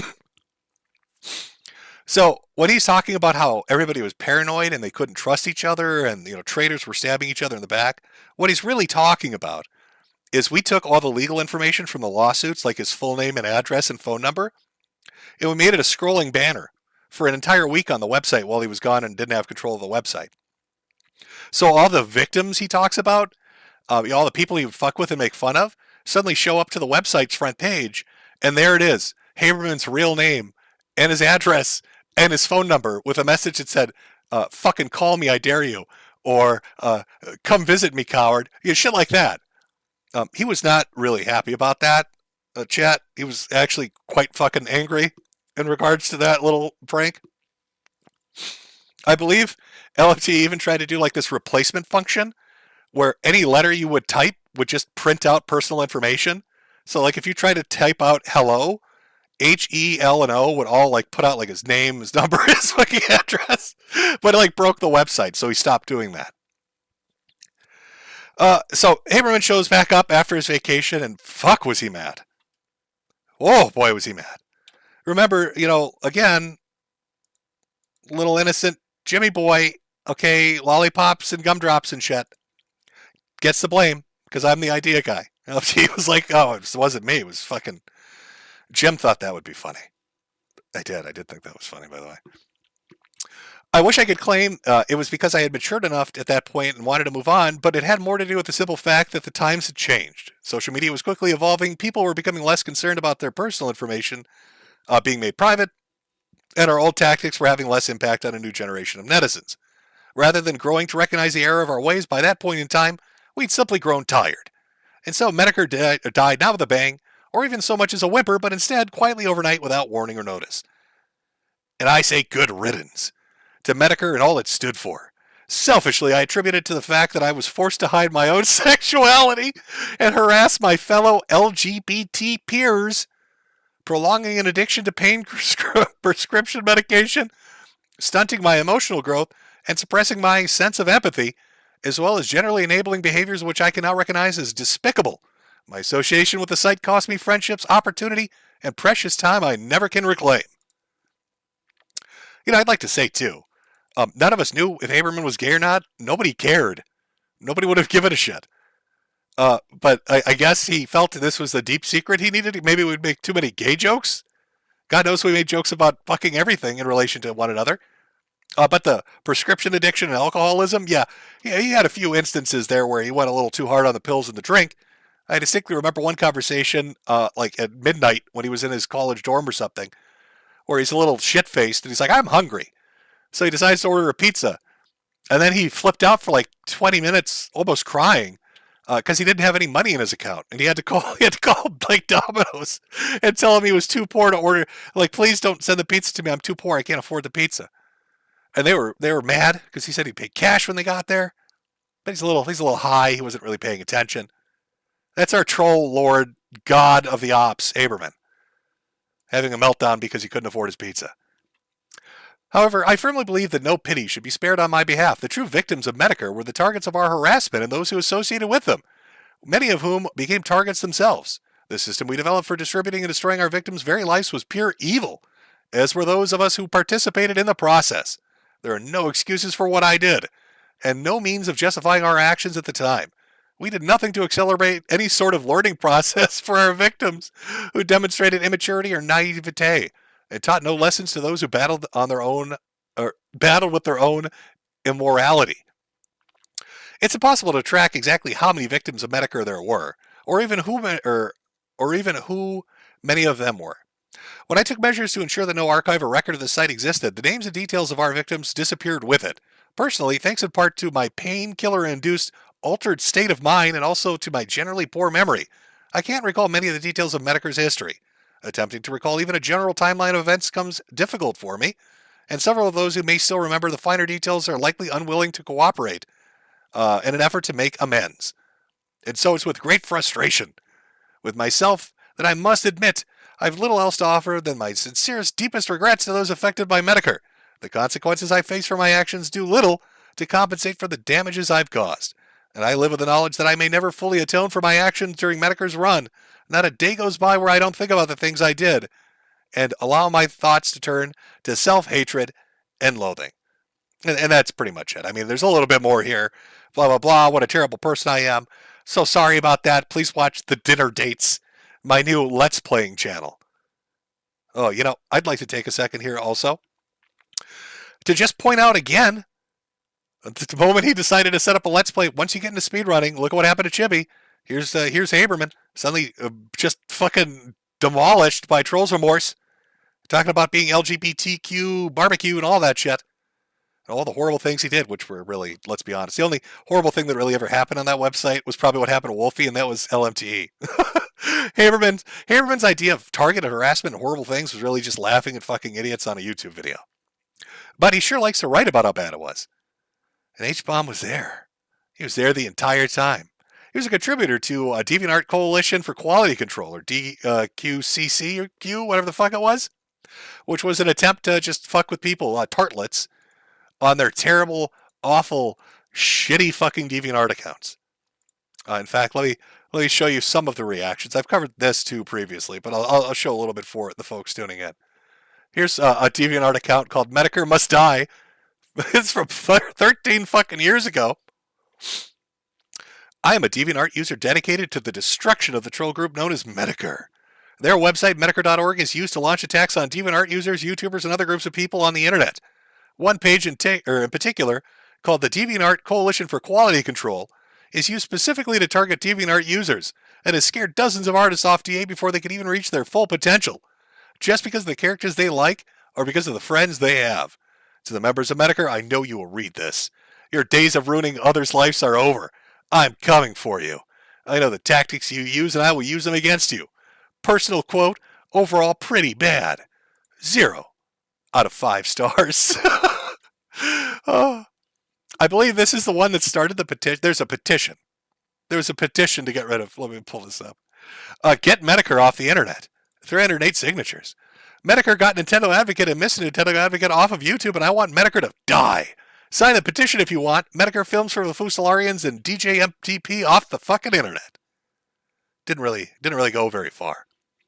Nintendo Advocate, by the way, was the guy that did the video about beans for Christmas and how much he hated his Mexican neighbors. He's right up there with Matt Pat's Photos, who was a guy that had a foot fetish and a thing for fat ladies and would insert himself into game shows from like the 1970s. He made thousands of videos of him, like he'd overlay himself, he'd use a green screen and put himself into game shows. Thousands of them. Insane amounts of them. I still don't fully fucking understand what was going on in his mind. but he was very dedicated to this. And so that's sort of the story of Haberman. And a little bit about H. Bomber. I bring this up because I know the Somerton thing is going around, and I'm sure Somerton's probably not dead. He probably is just being an attention whore. But on the off chance that he offed himself, it's a little spooky. Has some parallels to what Haberman was saying. I don't buy this trolls remorse shit. I think it's a overreaction, usually to hide the shit that you've done in the past, to try to sweep it under the rug. But H. Bomber, he knew about all this stuff going on. He was a part of a lot of it. He wrote and contributed to a good amount of it. So if it turns out Somerton's corpse washes up on the shores of some Canadian, tributary, well, let's just say that's Haberman's revenge. Oh, it's a bread tuber out there slaughtering people. Just like the song said. He hungers for new souls, Chad. He desires new souls. It's terrible. Terrible shit. Do you know H. Bomber, when he started doing his YouTube channel, created a add-on, I think it was for Firefox, an add-on to get rid of toxic YouTube channels, and I was one of the first names that got put on that stupid fucking block list. This dude's out there making block lists, wiping out history. Amazing. It's amazing, chat. Strange how you run into people that are doing things and you remember what they were like as they try to cover it up and pretend they weren't like that. I've noticed that a lot of these bread tubers or lefties, the moral, upright people that are out there writing 4-hour videos about plagiarism, seem to have dark pasts where they did a lot of heinous shit. Now, Jimmy Boy here, I'm not an innocent little angel. I've done some fucked up shit. I'm a terrible person. Laughed at people, laughed at furries, made jokes about people putting bike pumps up their ass. No, nothing on the level of Woofy. I mean, that was straight up cruel. I did laugh. I have to admit, I laughed. It was so cruel. It's just like, sometimes you come across something that's just so fucking mean, you can't do anything but laugh. I mean, how the fuck do you react to that? So nothing on the level of Woofy, but I'm not an innocent angel baby. But it's strange to me that the people that try to portray themselves as that generally aren't. Usually they've got some really fucked up shit in the closet. Now, how deep that goes, I couldn't tell you.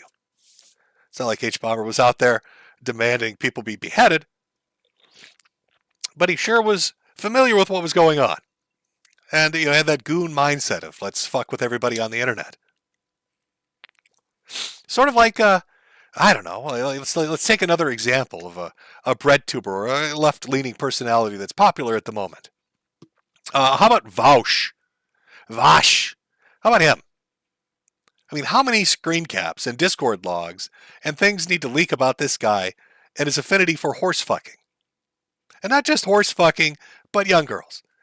Now, I've heard his defense. I've seen it put forth by his fan base and himself. That he's got some kind of a fetish for, what was it, the goblin defense or some shit? No, officer, I didn't know that was a 7-year-old. I thought that was a 10,000-year-old witch. A goblin that lost her tits in a magic duel. So what do we got? Even if you go back a couple of years, there are Discord caps of Vaush that got leaked where he talks about wanting a girl who was retarded. She was a little slow in the mind, a little mentally disabled, or he wanted a retarded girl to whack a horse off for him. He wanted her to jack a horse off. And then what do you get? You get him on stream again, and suddenly, suddenly you got a giant fucking folder of lolly anime girls drinking fucking buckets of horse cum. And that's a little hard to just kind of, wave away and say, oh no, it's a little goblin. It's a little goblin girl. It's a little goblin girl drinking horse semen. What the fuck? Bro, come on. Let's be real here. It's extra funny too, because from my understanding, is literally before this happened, within a week before this happened, he was going on this diatribe about how Pippa Pipkin and VTubers were a bunch of fucking Nazis, and how because they liked anime, they were probably pedophiles. And then what happens? He's on stream, and he's got little girls drinking buckets of cum. Oh, that's got to sting a little bit. Drinking rivers of horse semen. But he's one of those people that would portray himself as morally upright. We need to have an argument about the argument and then cite our facts and talk about the facts that we've cited because we don't want to plagiarize anything. We need to be morally and logically consistent. Here comes my facts, and I'm going to read this white paper to you that I read off of Wikipedia, but you need to listen to me because I'm so incredibly intelligent, but I'm going to tell you about the morality of these things. By the way, I like to masturbate to little girls drinking horse semen. Kind of makes that feel a bit disingenuous. Tiny bit disingenuous. I don't know, chat. Tiny bit? A little bit? Maybe? I don't know. I don't know what to tell you, folks. The man likes horses and little girls. And I'm not saying, don't get this wrong. I'm not saying H. Bomber guy likes little girls and horses. He clearly likes to see the blood of the innocent run across the land. That's what he enjoys. No, Vaush is the one that likes little girls and horses. I'm just saying there's a parallel there with this moral bullshit that's put forward, and then it turns out just to be, I don't know, grift, fake, not real, not true. It's not true. Chat. Yeah, BreadTube's it's been a real tough week. The other thing, too, I find a little bit funny in regards to H-Bomber guys, I see this argument a lot coming from this particular area of, let's say, YouTube, that content creators are responsible for the actions of the people that watch them, or content creators are responsible for the results of those actions. So here you've got Summerton, who's just getting his shit wrecked because he's been called out for the dumb shit that he's doing in this video, right? And then you've got a lot of fans that are of H-Bomber that are piling onto him. I think there's even a Reddit post, I swear to God, I wish I should have capped this, where they were talking about how unfair it was to H-Bomb, that this guy might have killed himself. Think how emotionally damaging that is to H-Bomb. My God, poor H-Bomb, poor Harry. Poor Harry might be upset that this guy killed himself. What a piece of shit this guy is. It's just insanity. But that argument gets put forward. Oh, no, you're responsible for what your fans do. I mean, if that's the argument you're going to make, and these guys, your fans went and harassed him, then I guess you look like an asshole, huh? I don't take that approach, by the way. I just find it funny they do. And now suddenly they're not, they're not really touting that, are they? But yeah, no, it's been a tough month for BreadTubers. You got the Summerton thing making the rounds. People have jokes at that. You got the Vouch thing. I think everybody saw what happened with Keffels and Tipster. Keffels going out there trying to defend it and act like it was normal, made themselves look like an asshole, and got just their shit pushed in by Ethan Klein, of all people. And then Tipster, in between trying to date every woman that he comes across on social media, had to retract his positions on this as well. So it's just not doing well. Not going well. Terrible. Oh my God, we're 2 hours in and I haven't even touched on Gamergate 2 Electric Boogaloo. Because I was so interested in talking about about just Metokur. Oh, nope, not that. Didn't want to go to that. Oh, that scared me a little. Dinged a little bit loud. No, I wanted to click that. That's what I wanted to click. Didn't even get to go over that yet. So we are going to go over that. Let me just clean up a few things here. Just get rid of some stuff we don't need to see anymore. Oh boy, and then we could talk about Gamergate. Oh my God, chat. It's the thing you've always wanted to talk about. Who doesn't fucking love Gamergate? Oh, it's get up. Get up and wiggle for me, chat. It's Gamergate. Oh God. The thing that won't ever die. Please, Jim, talk about, I don't know why, but please talk about Gamergate. So we'll take one more break. I'm going to get another drink. Oh, I promise I'm not going to drown myself to avoid talking about this. I'll go get another drink. We'll take another small break. Come back. I'll read some, would you call them super chats? Whatever. Whatever they are. Can we hit the goal? Oh, God, I should have done that. I should have done that. Can we hit the goal? I should have had a goal on screen and said, can we hit it? And then kept flashing Cash App and Ko-Fi. So fucking stupid. I didn't do it. Got lazy. Anyway. I'll play a little music here, grab another drink, we'll come back, and we'll talk about the reemergence of, it's nearly 10 years to the date, which is fucking surreal. I mean, it's 2024, Gamergate was 2014. The only thing that's off is the month. If it was August, it'd be even spookier. We'll talk about that. We'll talk about Sweet Baby Inc. We'll talk about all the people that are running around with their heads cut off, like their chickens with their heads cut off, all that shit. You know what? I'm gonna play. Fuck, what song? You know what? Oh God. Do I want the H-Bomb song? Hey, no. You know what? I'm going to play the merch song because I'm a little shilling whore. So I'm going to play the merch song. We'll be back. Quick break. And then we'll continue on with GG2 Electric Boogaloo. by buying a goddamn American capitalist hat. Oh, gotta use that USA dollars to do it. Where are you gonna do that, you ask? Well, you don't really ask, but I'm gonna show you anyway. Fuck you. I'm gonna show you anyway. Oh, look at those hats. Quality fucking hats, ladies and gentlemen. Wear it around town, it looks fancy. Buy a hat for your hat. Buy a hat for your hat. Buy a hat for your hat.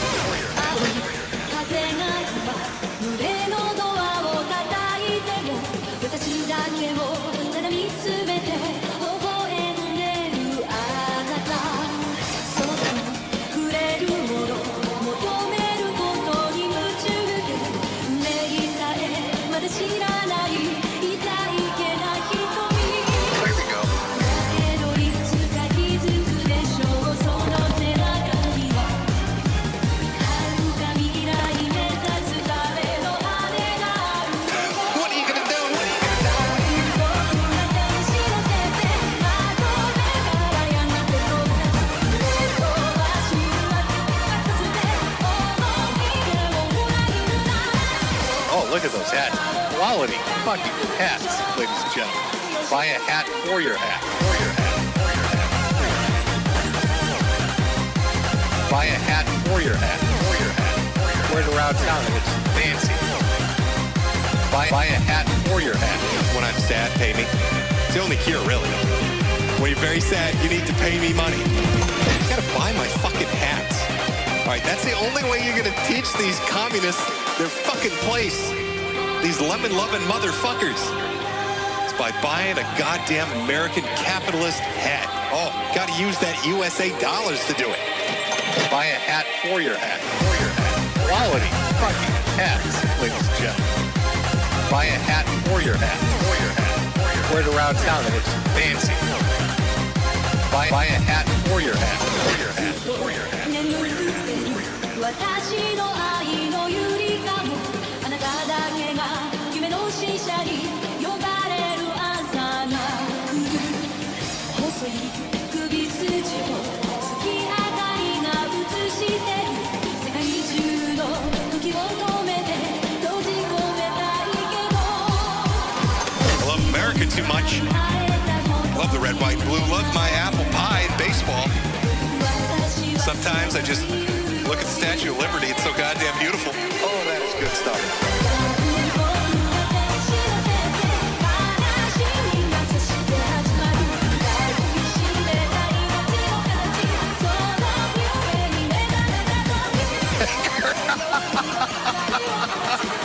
You know what? Buy a hat for your hat. Buy a hat for your hat. You know what? Buy a hat for your hat. To sell you beautiful fucking hats. We all love Jim's hats. Let me move a little bit. Over on Shopify. Metokur.myshopify.com. Buy the finest hats available. You gotta do this. You're gonna do that over at my store. Buy my hats. Teach the communists a lesson. Fuck the lemons. Buy a hat. You gotta do this. Buy my hats. You gotta do this. Buy my hats. You know what? Buy a hat for your hat. You gotta do this. Buy my hats. You gotta do this. Buy a hat for your hat. Quality. Buy my hats. You gotta do this. Buy a hat for your hat. You gotta do this. Buy my hats. You gotta do this. Buy a hat for your hat. Oh, holy shit. Oh, what a fucking beautiful ending to this. Oh, God. Let me get a cigarette for this one.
Okay. Oh boy. It's finally time. Time to talk about people who donated some money so I can answer some of those super chats. Because I'm a whore. Let me read a few of these at the end of the stream, like I usually do too. By the way, I'll go through and answer everything that you said, because why not? But for the moment, I'll read a few, and then we're going to get into the undying Gamergate 2 Electric Boogaloo. Yes, I am delaying this as much as I can. Fuck all of you. From Eric, long live Headman, God save the dancing puddings. We do love our dancing puddings. That is very true. From Cameron, listened for years, appreciate all you do. Well, thank you very much. From Voshin, for all Jim, prayers to you and Jay. Beat cancer. Well, I'd love to. Thank you very much. From Steven, I hear it's 2 for $25 at Applebee's now. Oh, we'll be talking about Applebee's momentarily. From Alex, you should re-upload Vegeta Wins in remembrance. I should re-upload all my AMVs, all my dark, dirty, secret AMVs for the internet to watch. From Tommy, Jim, can you send out a happy birthday, Tommy, please? Well, happy birthday, Tommy. Chat, can you say happy birthday to Tommy? Can we all say happy birthday, Tommy? Hold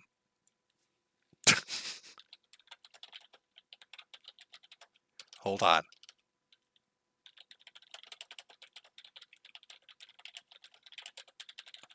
Okay, let's dedicate a moment here to wishing Tommy a happy birthday. Tommy, this goes out to you and your special someone who none of us, we don't know. Nobody watching the stream knows who that special someone is, Tommy.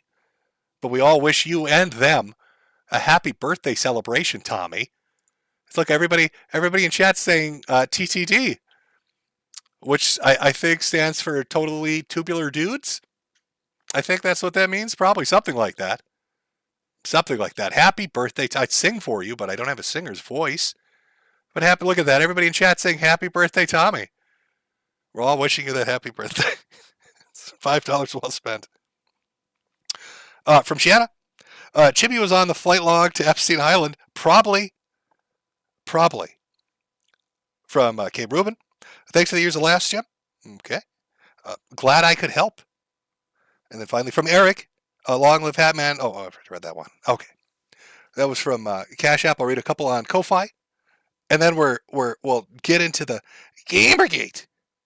Because, of course, we will. So hold on one sec. Let me load this up. Details so I can do this. From Metalbit. Hey, Jim. Thanks for all the years of content. What do you think of the people who made similar content to what you made? They're called Gym Walkers. YouTube is just a unending churning bowl of shit that's recycled by everybody. With barely anything original. Nothing I did was original, so anybody doing anything that I did, I can't complain about. It's just generally laughing at audacious things and silly people. You can't really call that unique, can you? It's having a giggle at the crazy shit on the internet. I'd find it flattering. Gym Walkers. They love the content so much they want to emulate it. Fantastic. You know, I've seen this very strange stance from content creators of varying kinds. Doesn't matter. Lefty, righty, none of that shit matters. That seem to want to take a hostile mentality with their audience, which is weird to me. First off, I don't. Why would you? Like you're creating something, you're putting it out, you're hoping people enjoy it, and then they like it. Why would you get mad about that? And if they like it enough to want to emulate it, why would you get mad about that? But I never saw the point of turning on your audience. That just seems stupid. Just seems stupid and unappreciated. I appreciate all of you. Look how many fucking hats you people have bought. I'll tell you, dying ain't cheap. So those hats definitely fucking helped. And if I were some cranky asshole that treated you all like shit, I doubt you would have bought a hat or watched any of the videos I've ever made. I'd probably have like a YouTube channel with 3 views full of nothing but Vegeta AMV videos because I never moved beyond that. Because I was a dick to everybody.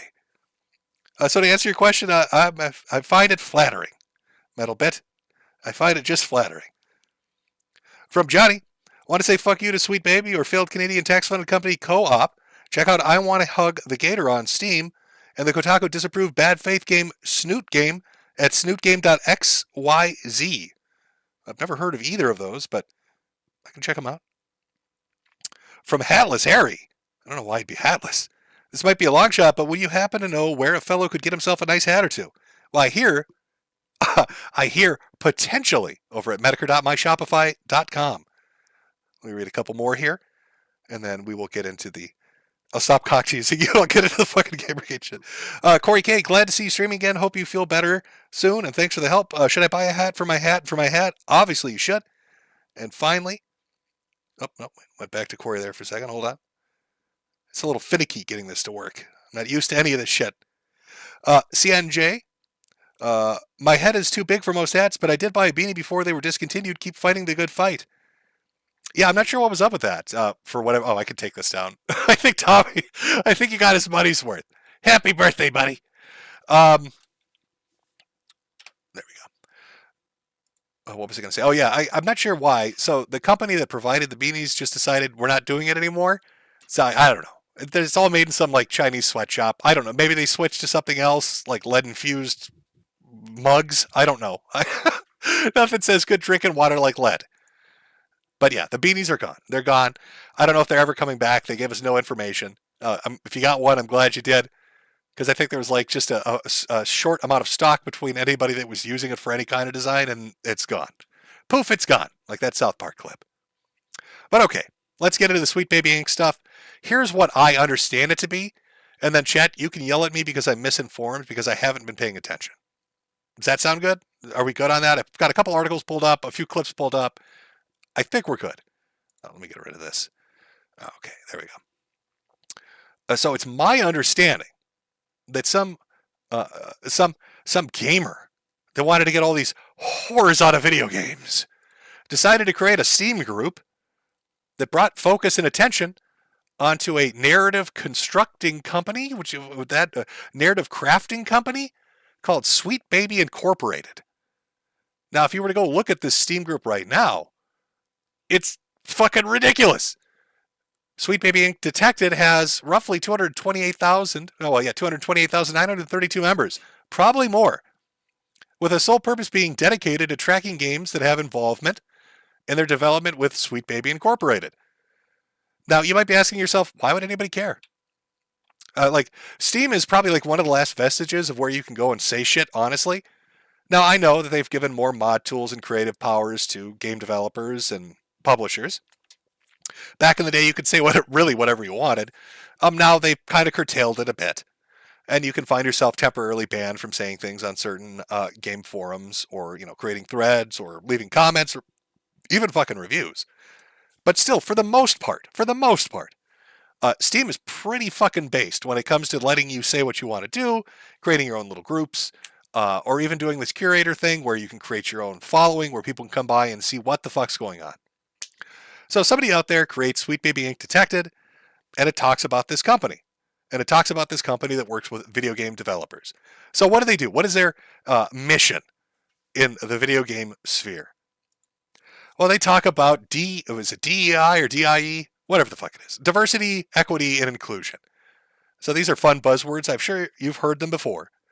There is a massive push by larger companies than Sweet Baby that, they essentially pay you to do it. Talk about companies like BlackRock and others, Larry Fink and all these people. That you need a certain amount of people of a certain variation working for you or in your products or in your advertising or in your marketing. And if you do that, you get rewarded. And Sweet Baby is kind of like a small version of that. They're a video game centered version of that larger ESG shit. So they come into a company and they say, hey, your video game doesn't have enough black lesbians in wheelchairs. Hey, your game doesn't have enough transsexuals. Hey, your video game doesn't have enough gay men in it. You need to really think about that. Or, hey, more than that, it's not just your game, but it's your company. Your company doesn't have enough of that. You need to hire more women, more minorities, more sexually different people, because that's part of diversity, equity, and inclusion. We have these guidelines. You need to hit them. We're going to help you construct your narratives. It's all out of double talk, really, in regards to what they're doing, but it's forcing diversity for diversity's sake on companies and on their creations. That's my understanding of what they do. That's my understanding of the whole purpose of what they do. And they probably make a fucking lot of money doing it. Because what's better than getting a rubber stamped approval and showing everybody how compliant you are with this shit when you're developing some kind of a product.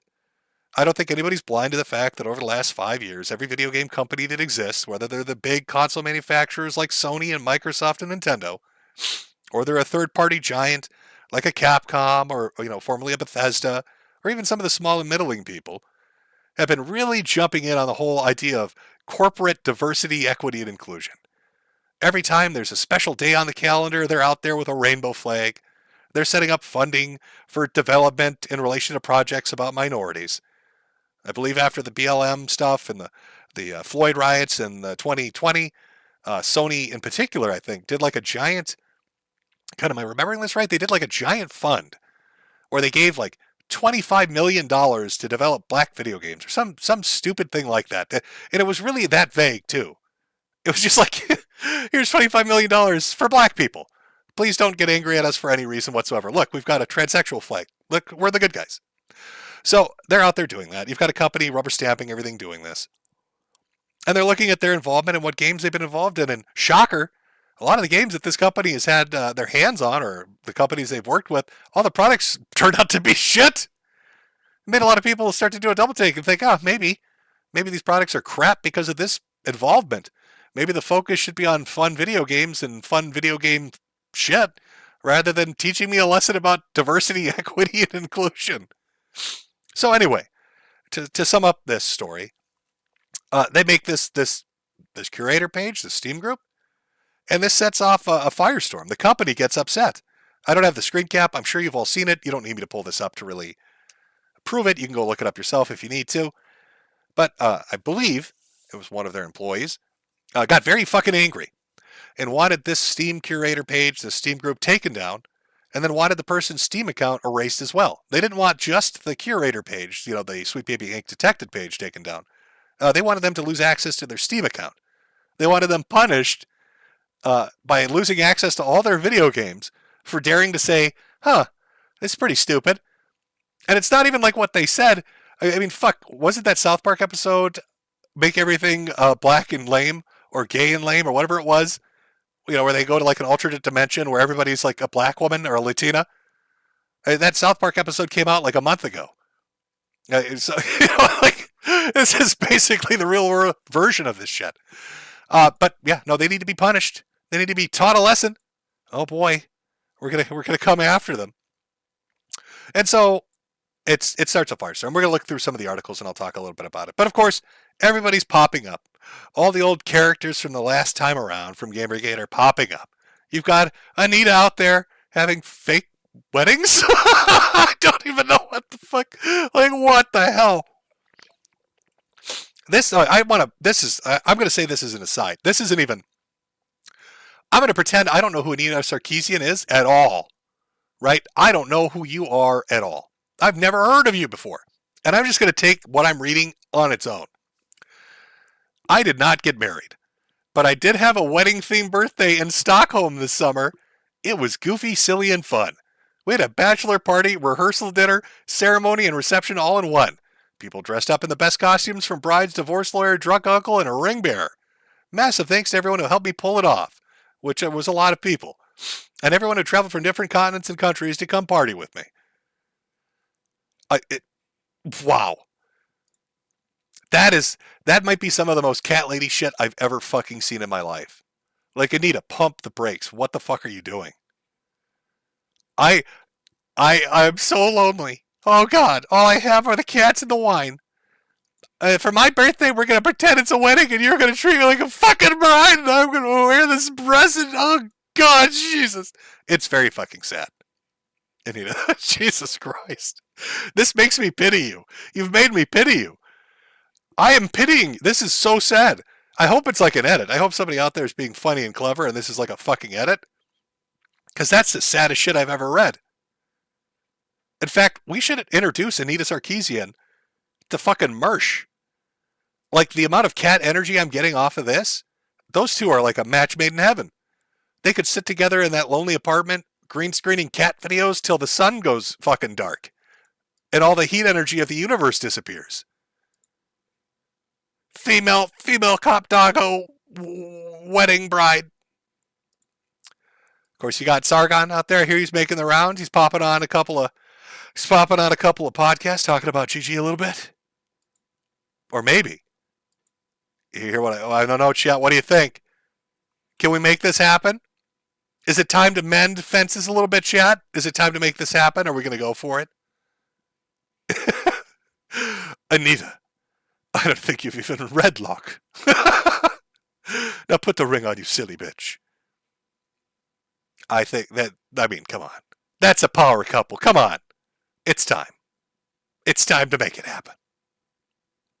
Having little babies at Applebee's. Yeah, I haven't really seen, to be honest, I haven't seen Sargon's take on this. I don't actually know what he said about it. All I remember is what he previously said. So let's go to the audio. Let's go to the tape. Jamie, can you pull up that tape of Sargon talking about Trump? What you're building up to sure sounds dumb, but okay, I guess I can admit I'm wrong if you've got a better angle. Let's hear it. Yeah, I do. You ready? Yeah. Yep. Yeah, we are. Yeah. I reckon we can get Donald Trump to defend Gamergate. Yeah, so that was the last time. That's a brilliant idea. What if we got Donald Trump to talk about Gamergate? Brilliant. Fantastic. It was amazing. Clearly the way to win over everyone. It might happen. This might finally be the time. It might finally be the time to get Trump to talk about it. So, guy creates a curator list talking about this company's involvement. Company employee or somebody connected to the company starts running their mouth, wanting to get them dealt with. This, of course, Streisand's this and more people talking about it, which, of course, they can smell it in the water. Games journalists decide that they need to start writing articles about it. Talking about, I'll show you a few selected articles here. Let me pull up, let's start with Kotaku here. Of course, why wouldn't we? Sweet Baby Inc. doesn't do what some gamers think it does. One company isn't forcing diversity into all your favorite video games. Oh my god. Can you fucking disgusting little piggy gamers understand that? We're not forcing anything. Let me just show you what not forcing things looks like. Just for the fun of it here. Oh, I know it was here somewhere. God, shit. Had it all lined up and then, here we go. So you'll see that a lot of these articles, we'll read through some of them, but you'll see that a lot of these articles say that this company isn't forcing anything. That they're not doing they're not causing harm to the companies or to gamers. First off, bullshit. The very first thing they did was try to fuck with this guy's Steam account and make him lose his video games. I mean, all the shit, if he lost his account, he can't play the shit he bought. Let's be honest with that. And then when they say we're not forcing companies to do anything, well, GamesNosh posted a clip. The co-founder of Sweet Baby Inc., Kim Belair, proudly explains the methods she uses to force game studios to censor and work in a way that's conducive to what they want to happen. So let's take a look at that. Remember, Kotaku out there saying they don't do this. Let's hear from the horse's mouth itself. If you're a creative working in AAA, which I did for many, many years, put this stuff up to your higher-ups. And if they don't see the value in what you're asking for when you ask for consultants, when you ask for research, go have a coffee with your marketing team and just terrify them with the possibility of what's going to happen if they don't give you what you want. So I want you to go out there and terrify people and make them understand that if they don't obey us, there are going to be consequences. That sounds kind of like you're forcing shit to me. I don't know. I think maybe that Kotaku article might be wrong. In the very first byline that it's got up there, no one company isn't forcing diversity. When you literally have the person that runs the fucking company saying, oh no, we're forcing diversity. We're going to terrify you. And I love that this is like at a convention. They're at the Game Developer Conference, proudly boasting about this. This is back in 2019, by the way. Of course it's in San Francisco. Of course they're openly saying this. They don't give a shit. So let's just quickly skim through the rest of the article. I just wanted to open with that because I found it funny that the very first thing that you find after you read something like this is that person saying exactly that. Sweet Baby Inc. is not the largest narrative design company in the games industry, nor is it solely responsible for the characters and stories in recent high-profile releases like Alan Wake 2, God of War Ragnarok, and Suicide Squad Kill the Justice League. But good luck telling gamers that. Late last month, one of the company's consultants discovered a Steam group dedicated to detecting games that Sweet Baby Inc. had worked on. The purpose? To encourage people to avoid those games because the group had deemed SBI was pushing a woke agenda by working towards greater diversity, equity, and inclusion. The Steam group now has more than 100,000 followers. Actually, it's closing in on 300,000. And this was published on Wednesday. Today's Friday. So this group is exploding, by the way, and the amount of shit that's going on. But I'd like to ask a couple of questions. Really, when you're looking at this, the first question I would have is, when we're talking about narrative development companies like Sweet Baby Inc., when they say it's not pushing diversity, equity, and inclusion, let's strip that away. These consultancy firms, I don't remember these fuckers existing. Can you point me to them existing when video games were made in the 80s or the 90s or the aughts? Where were they? Right? If they're so integral in the development of a video game and characters and world building and the mechanics and the important things that are really resonating with the audience, where were these fuckers then? This seems like a recent invention. I don't know. It seems like a group of people that have come in to exploit what they see as a niche or a weakness and then use it to bully and harass or blackmail to make money. And then, of course, their good buddies in journalism will always cover their ass like they did last time. I don't know. Chat, can you point me to it? Because I don't fucking remember them existing at all before. It's almost like this is just some bullshit thing that got plucked out of thin air and made into a reality.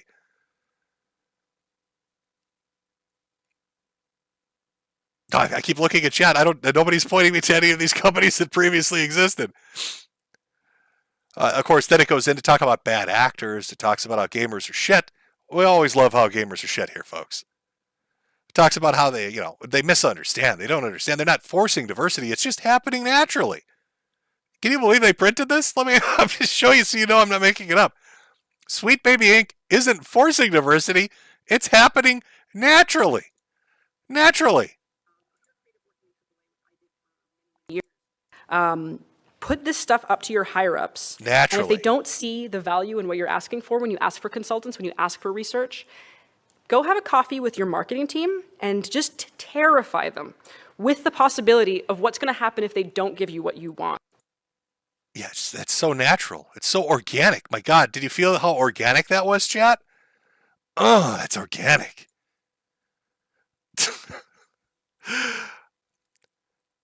They're arguing they somehow force game studios to include diverse characters and storylines. The reality is vastly different. It's a narrative design company, meaning most of its work is focused on writing story and dialogues. Oh, so that's why all the stories and dialogues are shit. I need you to make this story and dialogue, but it can only be spoken by a black lesbian lady. But I'm not forcing you to put a black lesbian lady in it. I'm just saying that you need to put this dialogue in there that is spoken by a black lesbian lady. Oh, I see. I see how it works. I see how it works. That's sneaky. Aren't you sneaky?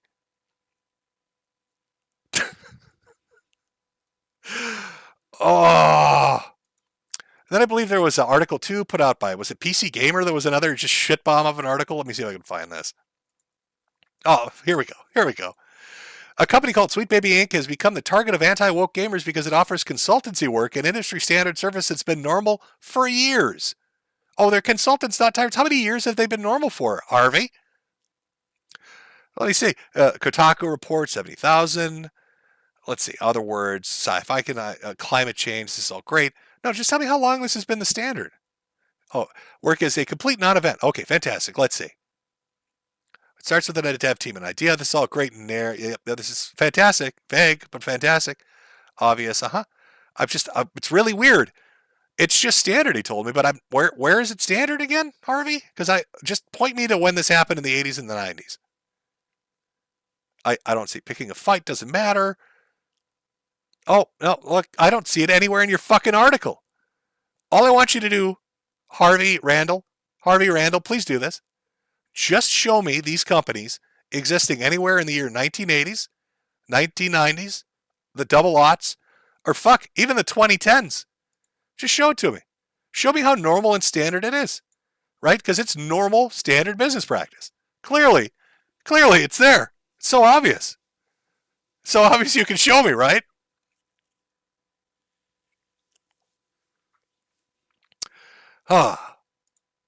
So, of course, this has led to everybody, I'm hoping, making jokes saying this is Gamergate too.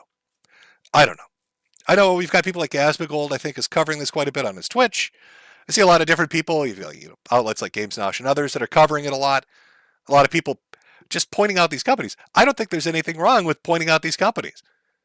It's my understanding that a lot of the things that Sweet Baby Inc. has been associated with have turned out to be really shitty products. So if that's the track record, yeah, as a consumer, I'd want to be informed. I'd want to know that their consultancy, quote unquote, leads to bad products. I mean, the reality with gaming is this. The age of milk and honey is over. Your microtransactions and your monetization schemes and your gotcha mentality, right? It's reaching its end course. You made a lot of money, a lot of ridiculous money, especially during the lockdowns because people needed a hobby. There were a lot of companies that did. I mean, look at Warhammer. You know how much their prices have increased on their fucking figurines? When you look at the price of shit over the last 4 years, how they've like doubled and tripled prices of that shit. So you've got game companies and now they want to make atrocious, shitty products and they want to monetize them as much as they can and they want to microtransact them as much as they can, thinking it's just going to be unending profits. But it's just not the case. A lot of games that have come out, especially over the last couple of years, have been shit. They've been fucking awful. They underdeliver.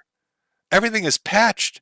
There's always a day one patch and then a week one patch and then a month one patch because you're releasing products that are broken and people are sick of buying them. People are sick of getting nickeled and dimed. Yeah, there are one or two gotcha games out there. There are one or two multiplayer games that are out there with microtransactions that people will play. But that's it. They're not going to keep falling for the same thing again as you keep trying to include it and saying single player games are dead, traditional multiplayer games are dead, as you keep fucking thrusting on people really shitty games and then overlaying the slathering on top of diversity to try to make people feel shamed if they don't buy it. You've become Hollywood. You're bloated. You're spending hundreds of millions of dollars in half a decade to make a game that by the time it comes out, its mechanics and its functions and its gimmicks are old, passé, and shit, and nobody wants to touch them. And for every Harry Potter game that comes out, or Dark Souls or Elden Rings, there are 50 games that come out that are fucking awful. There's another Redfall that comes out. Why am I, as a console gamer, getting a game that can't hit 30 frames per second consistently, that isn't even 1440p, let alone 4 fucking K, on machines that were sold to me as being that?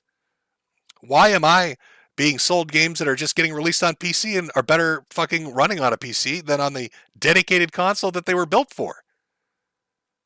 It's been 4 years of shit.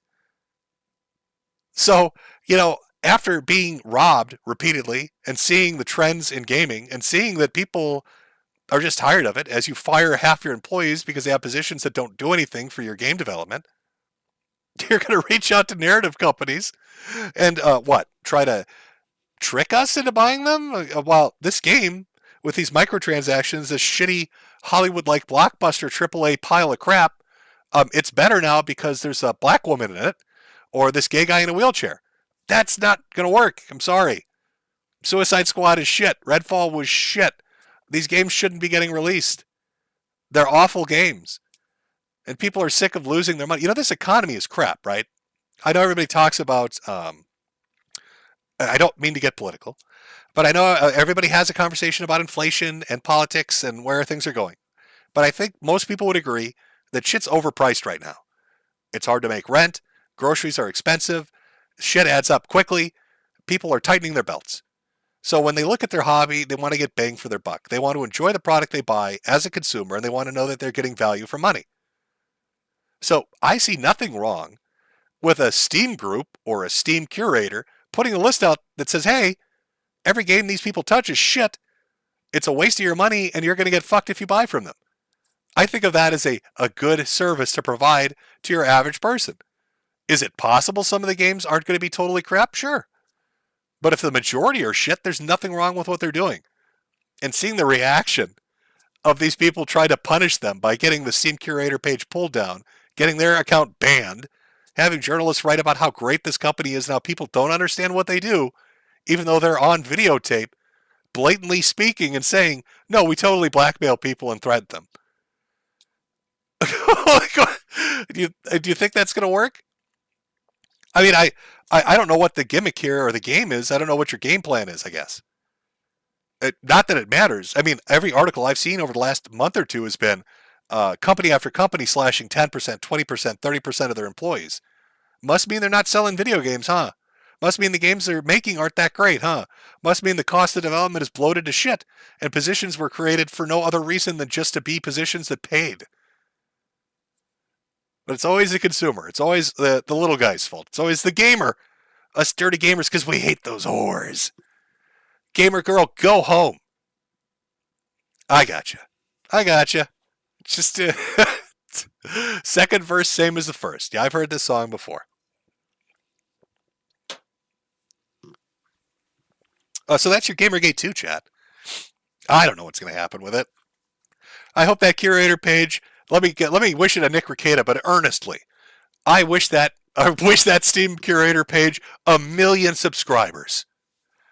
But I genuinely mean that. I'm being straight up with you about that. What was it? Yeah, 228,000. 250,000 people. That's a pretty good chunk. That's a nice sizable chunk of customers. 250,000 people. It's not bad.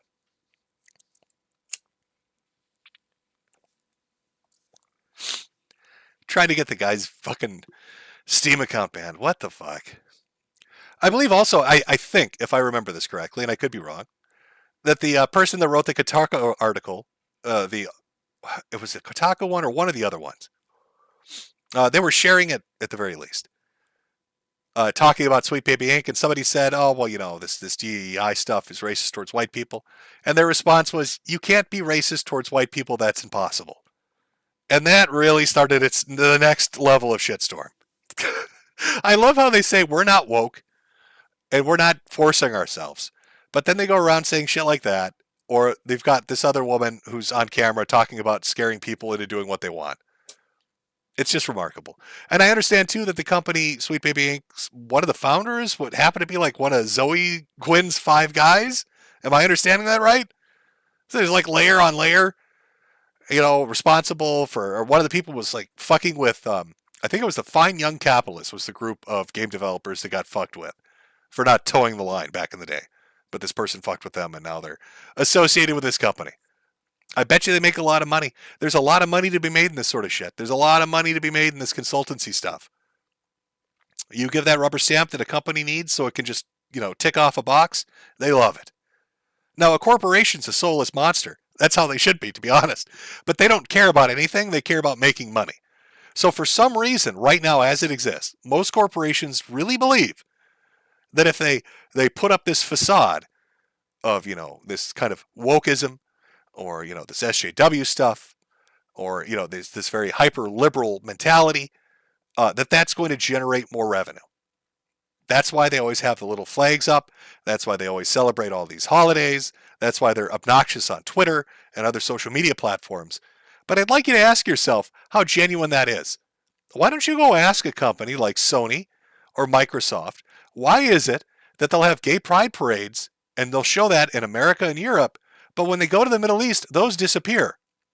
Why is it Sony and Microsoft and Capcom and all these others will talk about how much they love LGBTQ and how they are diehard for that and how they love diversity and inclusion, but the second it comes to like Saudi Arabia or Iran, all that shit fucking disappears. You're not going to see that advertised anywhere over there. It's real interesting. It's almost like they don't believe it at all. It's just a marketing gimmick.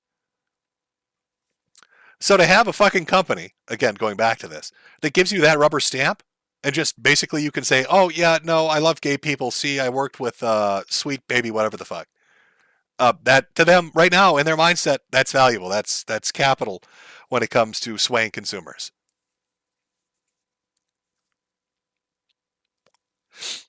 In fact, I would like to make that a challenge. For any of the people out there, pass this idea along for me, chat, because I'm not going to get involved in any of this shit. Well, why don't we make that a challenge?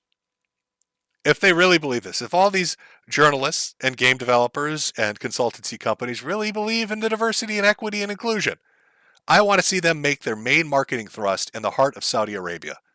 I want the next video game, Billboard, to be released in Saudi Arabia to feature two black gay men eating each other's assholes with the tag word diversity and the Sony PlayStation symbol behind it. And I want that billboard in the heart of Saudi Arabia's biggest fucking city.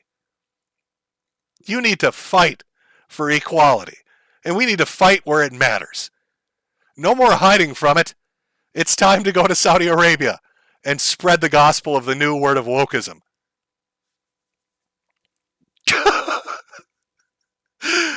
Yeah, and a gay flag too. I saw somebody chant just two black guys just going to town on each other like it's lunch. It's beautiful. There's nothing wrong with it. Live your best life. That's what the billboard should say. Live your best life, Sony PlayStation. Black guys eating each other's assholes. Welcome to Saudi Arabia. And maybe you have Kratos in the background, giving a thumbs up. Right? And Laura Croft giving a peace sign. But she doesn't have big tits because big tits are sexist and that's terrible. So she's flat-chested. Maybe Vosh will like her. He'll think it's a goblin girl. So we've got a flat-chested Laura Croft giving a peace symbol. And you got Kratos giving a thumbs up. And two black guys just eating shit out of each other's asses. Living their best life, Sony PlayStation. Welcome to Saudi Arabia. Should be right at the fucking airport. First thing you see when you come to Saudi Arabia. These billboards should line the road to Ramadan. Okay? The whole Middle East. When you go on your religious Islamic pilgrimage, you should see nothing but video game ads about gay sex. Prove to me that you really are committed to it. And I want Sweet Baby Inc. on the ground in those places, convincing people. Sweet Baby Inc. should be sent to every mosque in the Middle East to explain to them why homosexual sex is the best thing ever, and why they need to play video games to understand that. So respectful, and so respectful of the culture.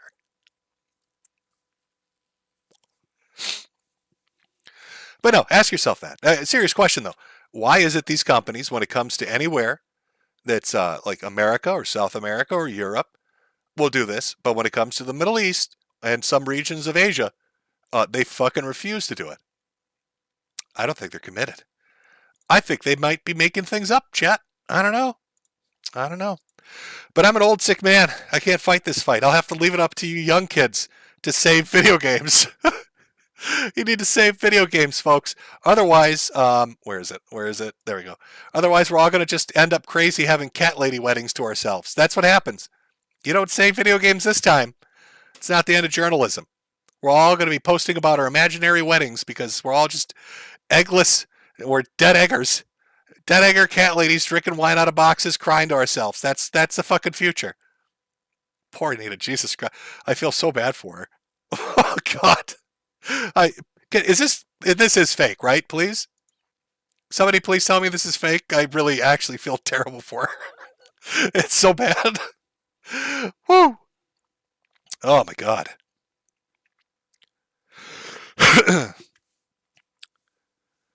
But no, it seems pretty cut and dry to me. That's my take on it. People had asked. I figured I'd cover it. I know it's everywhere. It seems really blatant, really cut and dry. I see a lot of people talking about it. Make your curator groups, stay informed on where you spend your money. That's great. And just laugh at it. This industry's in its own, even without this happening, this gaming industry has got so many fucking problems right now when it comes to just the business model itself that I don't know what they're going to do. I mean, I really think that probably the next generation is going digital only, and the last vestige of a physical ownership is going to be like Nintendo, which you think sounds good, but Nintendo can be real assholes when they've got no real competition. Look what they're doing with the emulators. What is it, Yuzo or whatever it is? Didn't they just get everybody's personal information? Everybody's going to get fucking sued now, I'm sure, because they pirated fucking Zelda or some shit. Oh, God. Why can't you just enjoy a hobby? Why can't you just have a fun hobby? Everything's got to just nickel and dime you to death, or it's got to be taken over and turned to shit. You just can't have your escapism. God, maybe at the maybe at the center of it, there's like some core component where these people are so fucking miserable that they want you to be miserable too. Like they hate you because you have escapism. Like you find joy in escaping the nightmare that is reality, but they just can't do it because they suck at video games and they don't want to make Gunpla models and they don't want to just do any of the shit that you might be into. Fuck Warhammer, fuck all that. So instead of finding something they enjoy, they just want to drag you into the gutter with them. Because if they have to suffer in reality, you do too. I'm sure there's something to that. That's part of it, I'm sure. Oh, what are you going to do?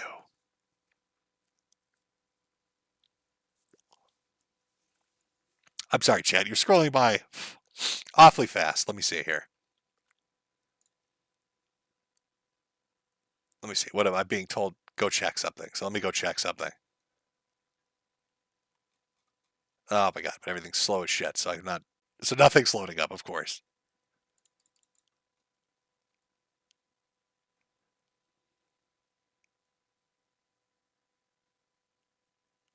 Oh, let's see. Somebody said, go check Twitter. Go read Twitter. I've got one guy saying, the single most stale take on Gamergate 2 ever. Well, I guess they disagree. I don't know what to tell you. I thought that was a pretty even-handed take on what I see happening. I guess that's a stale take. I don't know what to tell you, folks. I'm sorry. I failed to have let you down. Oh no. Oh no. Oh god. Oh god. Oh god. Oh no. I'll just have to stick to selling hits. Oh, I see Matt's in the chat. Hello, Matt. Have you been summoned back to the battle? Have you been summoned back to the battle? Oh boy. Okay. Just move that out of the way there.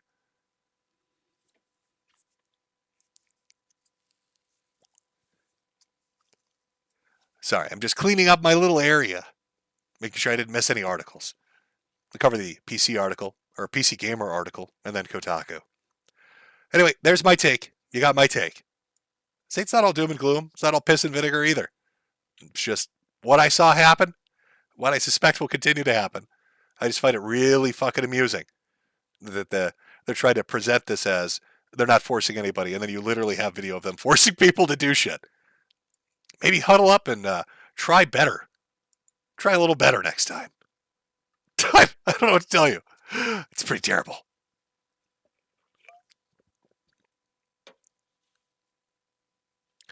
Kind of feels like I have, Matt says, but I just want to play Helldivers. I hear Helldivers 2 is actually pretty fun. I hear people are having a lot of enjoyment with that. I might actually check that out myself. To have a game you could just play where you just load it up and go shoot shit. Is it pretty straightforward? Did they load it with microtransactions? I don't really know. Chad, is Helldivers 2 pretty good? Or am I being tricked?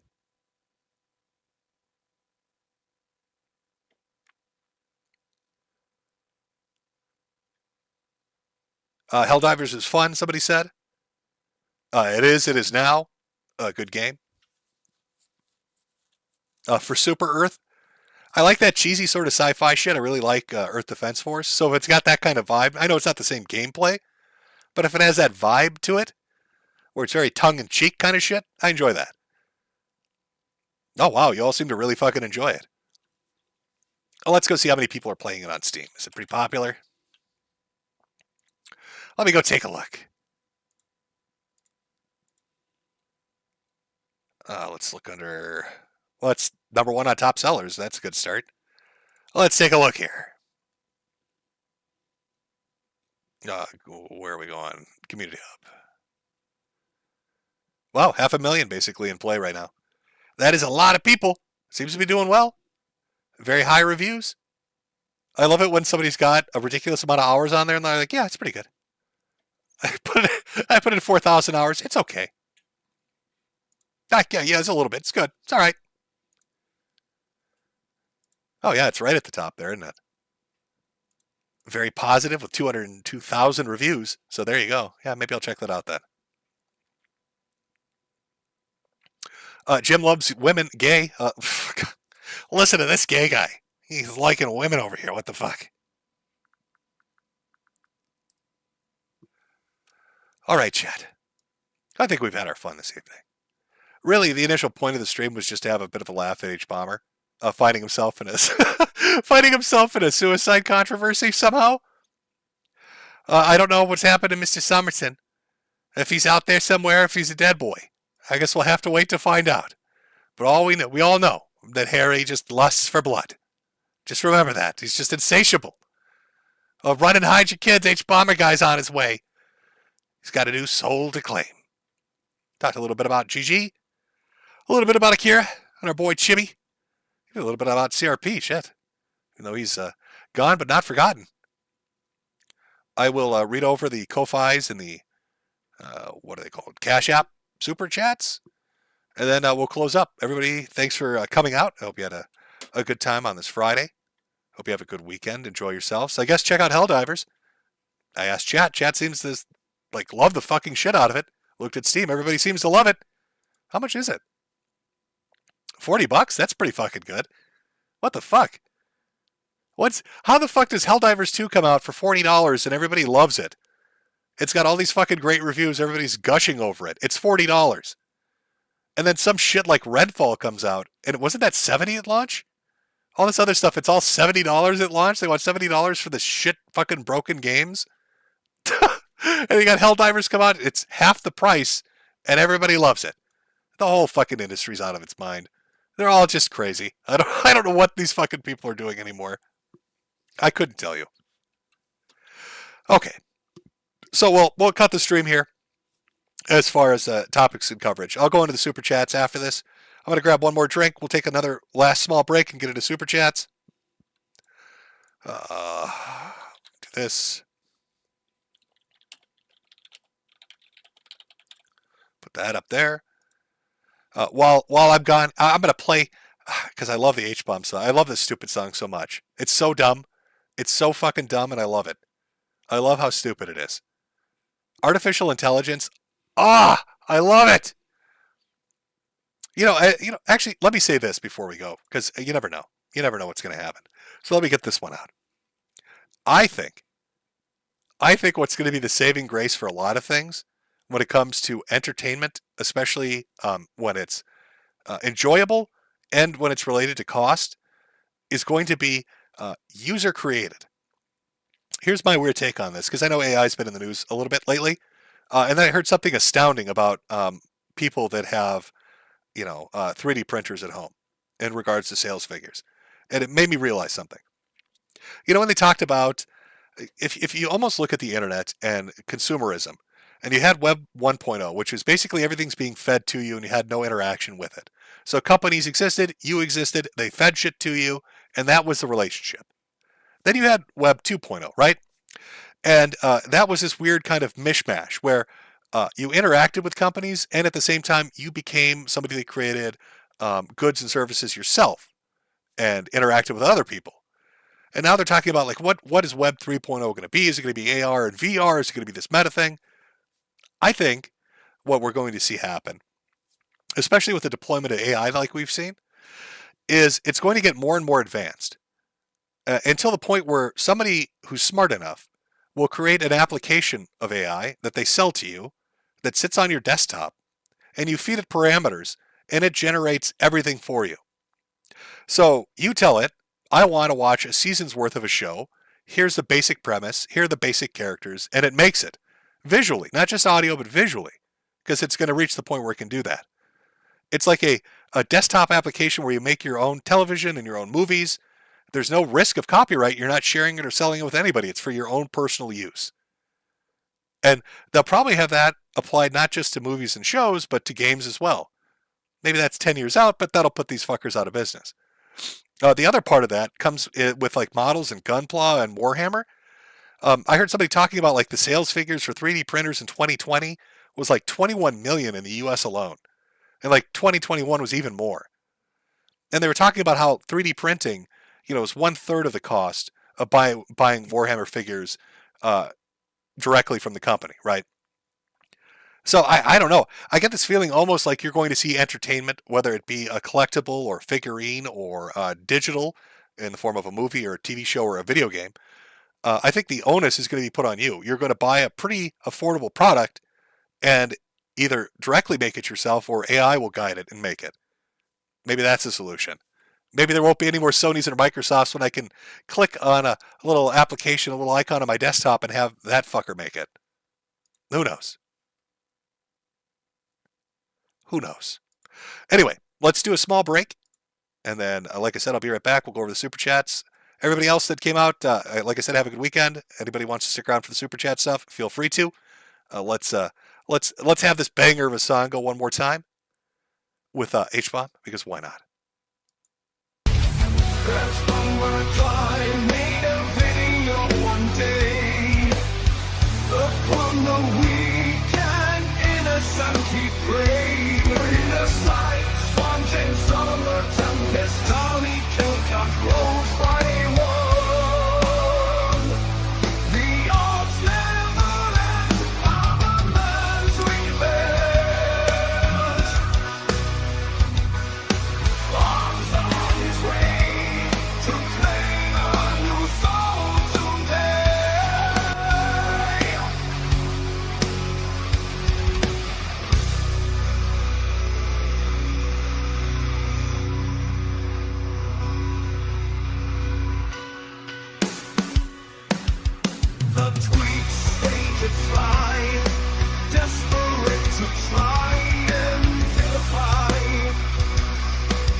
Okay. All right there, chat. Let's go over the super chats throughout the stream. Try to respond to all of them if I can. Hopefully I don't miss any. I'll do my due diligence to do my best here. If I reread some here, you'll have to forgive me. Just give me 1 second to get everything.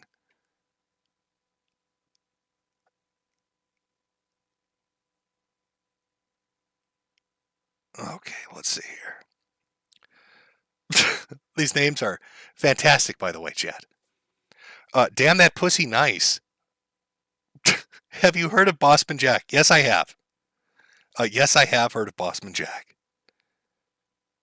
I've talked about him previously a couple of times. Highly entertaining. From Ryan. Also, by the way, say Anon, don't say my name. Oh, well, too late now. Have I listened to the new Judas Priest album? Do I play TF2? I haven't played TF2 in forever. And no, I have not listened to the new album. From Austin. For you, Jim. Best absent father ever. Well, thank you very much. From Rodden. Uhura from the Proud Boys. Let's see here. Oh, there we go. From Motley. Favorite snacks and drinks as of late? I've been drinking a lot of... It's like this weird... It's some kind of like Powerade. It's like flavored water, essentially. It's, you know, the water products where they've got like just like a tinge of flavor to them. I don't know the name brand of it, but that's basically what I've been drinking, like fruit punch and berry and all this other kind of crap. From Shauna, Sweet Baby Ray's barbecue sauce. Okay, I'm fairly certain those are two different companies. From MB, naturally oy vey. Oy vey. From Jesus, short stack goblin hentai. Well, of course. I believe that I think that was what his defense was. That it was short stack goblin hentai. Of course, why wouldn't it be? The perfect cover. Who could ever not who could disagree with that? From Michelle, please use this for more yellowtail for Jade. Well, make sure she gets it. More delicious food. From Steven, long may Jim reign. Oh, thank you very much. I wish there was an easier way to go through these. From Daniel, we lost Jimbo. Akira Toriyama is gone. RIP. It is very sad, but if you tuned in, you might have missed it. If you tuned in earlier, we had a segment dedicated to his, memory, where we had Chibi sing a very heartfelt song in regards to his passing. From Cass, started watching high school, and now I finished college. Well, goddamn. It's been a while, huh? What did you major in? Did you pick a good field? Are you going to go out there and make that money? Hopefully you pick something that's not going to... Hopefully you're not going to work at Sweet Baby Inc. as a narrative consultant. I have a feeling that job's probably not the most secure right now. From CAD, Computers TV, have you ever thought to write a memoir?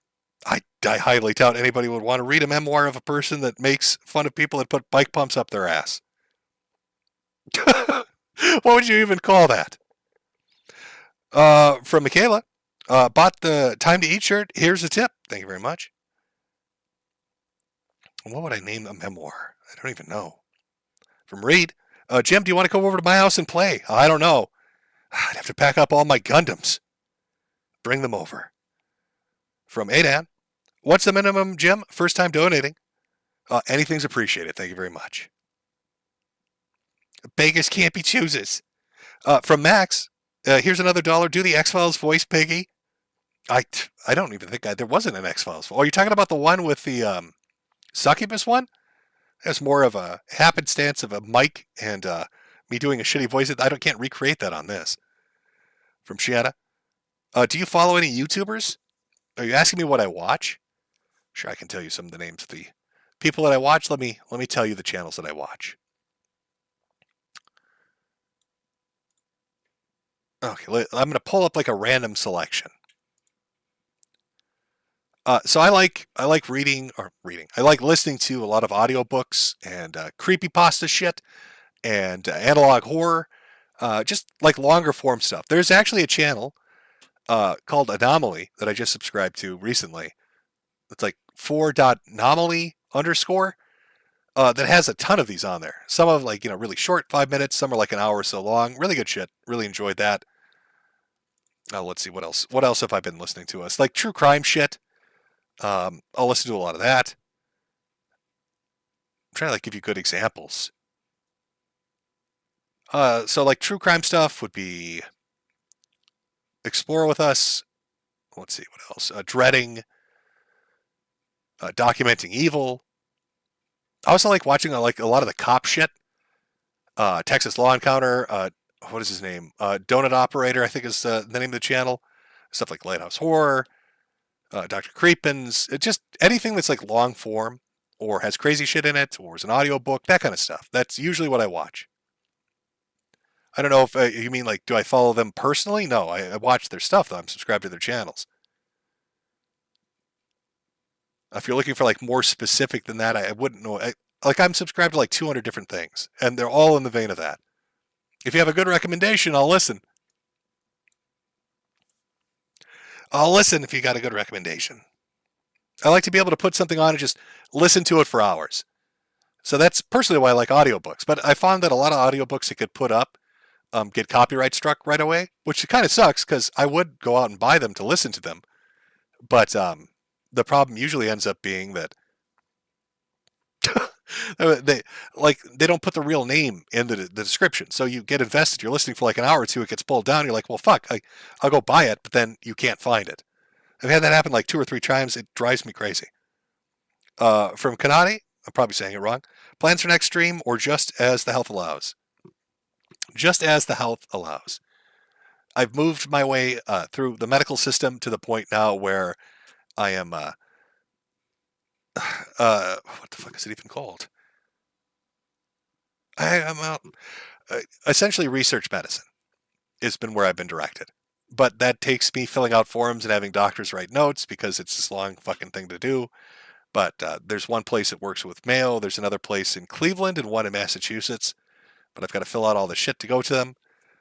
So it's as health allows. You do what you can. From David, just started a new job. Thanks for all the laughs. Well, I'm glad you enjoyed yourself. Just make sure to hide your cat and stay away from H-Bomber. He's out for blood.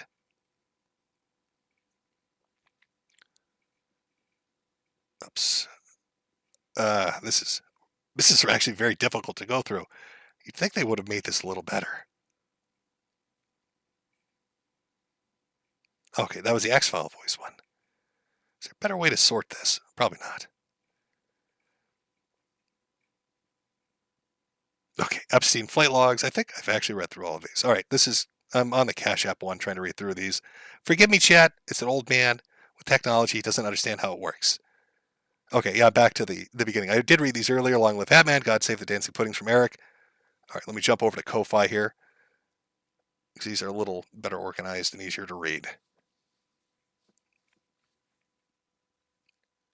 Okay, view details, which I hate that they do that. I don't know why they don't just do it full to begin with. From a Brown, CBR, do you have a P.O. box so I can send a copy of Xenotype Silver Edition Monger, and will you fight Yellow Flash 2 and Tekken? No, I don't use a P.O. box, and if you've seen me play Tekken, there's no fighting involved. There's just me being beaten silly, because I'm fucking awful at fighting games. I do enjoy them, though. I do enjoy them, but I just always get my ass kicked. From Mr. Dick Delicious, great name. You should ask Matt Charbo about his new breadtuber grift and hanging out with Fausch. Oh, Matt, please, tell me you're not hanging out with Fausch. He's going to try to make you ride a horse. Matt, are you still in chat? Please, Matt. Stay away from Fausch. If he ever invites you out to the ranch, run. If he ever says to you, do you want to go horseback riding with me? It's going to end badly. He's going to want you to dress up like a 10,000-year-old wizard girl, and it's going to end in tears and a really sore ass. Just don't do it, buddy. Run for the fucking hills. From Rectum Poster, I'm currently bleeding from my rectum and it's coming out like a faucet. I'm crying as we speak and haven't moved from the toilet for over an hour now. Can you help me, Jim? Or ask Jade. Please help me. I'm going to pull a hemorrhoid. This is unreal. I'm crying. I believe the best medical advice for that is to rub salt directly into it. I'm pretty sure, Rectal Man, that's the solution. Anytime you've got a gaping wound on your ass, that you should take salt and directly rub it in. I believe that's what we need to do. From Vicious, hey Jim, thanks for the laughs. Have you seen a big? I thought that said Big Bang Theory for a second. Have you seen Bang Brave, Bang Braven? The show is funny as fuck. No, I have not. I have not seen that. I seriously thought you were asking me about Big Bang Theory for a minute. Have you heard of Bill Jensen, Jim? Here's a funny video of him. Oh, check it out later. No, I don't believe I have heard of him, but I'll check it out. Maybe I have. It's one of those things where you come across so much shit at one point that you don't remember half of it. From Come and Piss, another fantastic name. Discovered you through Keno Casino. Love your stuff. Keep it up, Cancer AIDS Man. Well, thank you very much. It's an interesting name. From Augie Nicholas Diorio RFC. Howdy, Jim. First time donating. Thanks to them, too, in the title. Can you tell Augie to fucking stream? This kid thinks he can actually not stream for months, and you were still here streaming, owning this nerd. Well, Augie, apparently, they want you to get out there and stream. From Swass. Until next time, Medicare. From Spitmeister. Base Jim making all the monies tonight. Bye, Helldivers 2. Yeah, everybody seems to think it's really good. Fantastic Moist, just wanted to thank you for the years of entertainment. Recently got a chick's number. Oh, there's more to this one. When I wore your hat in public and got a date the next week with her because of it, thanks. You see, chat? You see how that works? Again, that's Metokur.myshopify.com. Get all the pussy in the world with a fantastic hat. Just gotta go out there and get that hat. Clearly, that's what we need to be doing. From Giannis Meyer, hey Jim, I have a DeviantArt account called Peace Beast, where I generate. Where I generate and sell AI art. It's mainly focused on cute video, anime, and furry girls wearing great sneakers and boots. Well, DeviantArt would be the place to make money off that. From Cutie Kahootie, congrats to Sargon on Gamergate 2 arriving. Hopefully he can get Trump to mention it to pwn the libs. It's only a matter of time. We'll see. He'll be out there and be like, Joe Biden's too confused to tweet about Gamergate, but I get it. Gabby, hey Jim, thanks for the laughs and thanks for Jade for her channel. So I don't have to, let's see here. So I don't have to keep watching in celebration stream for the songs. It was a great stream though. Yep, well it's nice to kind of just centralize it. From Locke Robster, did you see Hampshire made an AI song about Crystal Pepsi? No, but I'll check that out. From Reality Send, hey, H is Pat. From Eleanor, have you kept up with Sony's state of acquisition about Bungie? It's not pretty. Bungie's only game Destiny 2 is underperforming financially, and the cope they were supposed to help with live service games has fallen flat. Also, can you end off with Don't Be Rama Rama? Yes, I will end the stream with Don't Be Rama Rama. I can do that. From Bubble, what was the story with watching Naruto with H-Bomber? So Haberman had this idea for Metokur After Dark. Deviants After Dark was what the name was going to be. And so the whole premise of the show, again, remember the whole founding of Metokur was about Retsupre. So everything was kind of Retsupre focused. So the idea was, hey, if you're going to comment on like video games, if you're going to comment on commentary channels and different YouTubers and all this shit, why not take the really the worst of the worst of amateur porn or like amateur hentai that's been drawn by just terrible artists and do a commentary track over that, Retsupre that. So that was the thing. It was H-Bomber guy, myself, Haberman was there, and I think one other person. And it was like the world's worst Naruto porn. And Haberman had done there were like 2 other episodes before that. One where a guy used an uncomfortably large dildo and hurt himself. And there was another one that was equally as funny. But again, Haberman has scrubbed everything from the internet, so it doesn't exist anymore. That was one of the benefits of him hosting his own site, is he could put any content up he wanted. So where you couldn't put something like that up on YouTube and have a laugh at it, he could make an entire section dedicated to laughing at it. But again, scrubbed it from the internet. It's all gone. From Anani Master Kurosawa, I really want Bandai to release a line of RGG Gundams, a line of funny stereotypes to line shelves with. From Good Man, thank you for the show. Here's a $5. Wish you the best. Well, thank you very much. Richard Slammer, well, Jim, as one old sick man to another, I will happily get in the trenches for you, especially if I'm fighting beside the lovely Vivian James. Oh boy, everybody's ready for that fight. Oh, so here's one that was talking about a poll. Can you run a poll for my marketing class? It would be a doTERRA Candle 1. If you wouldn't want, or if you wouldn't do. If you would, it would smell good. 3, you're asking me to run a poll about aromatherapy. You want me to run a poll for your marking class? What? Oh, if you would buy a doTERRA candle. You know what? Why not? You got 8,500 people here. I don't even know what the fuck that is. But you know what? Sure. If it's gonna help you get a better grade, why not? But I don't think I can put that many poll options up. I think it actually limits it. So what is this? Would you buy a doTERRA candle? So what is this?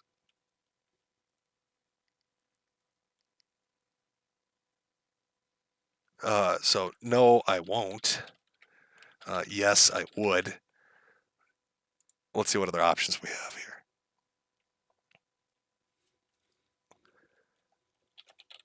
I wouldn't because I don't even know what this. I feel like you're fucking with me, but all right. I'll copy this as best I don't know what MLM is. I don't know if they. I wouldn't because it's an MLM. Is that like cancer material? What is that? Okay. You know, I'm going to have to. Okay. I'm just going to have to. Well, they can't do multiple choice on this either. You're killing me here.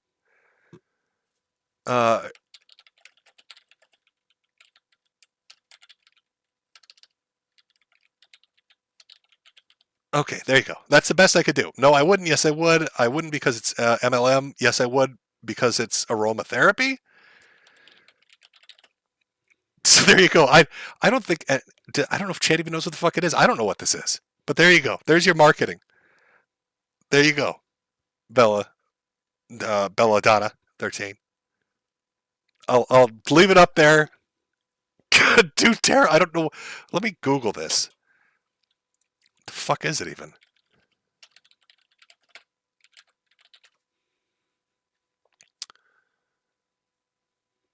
Oh, okay. Essential oil scented candle DIY.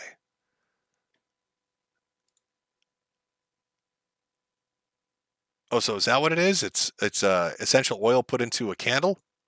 Okay, well, there you go, Chad. It's essential oils put into a candle. That's what doTERRA is. Oh, MLM, multi-level marketing. Is that what it stands for? Okay, there we go. Did I catch it? Multi-level marketing. Is that... Oh, did Jim put on his thinking cap and figure that one out?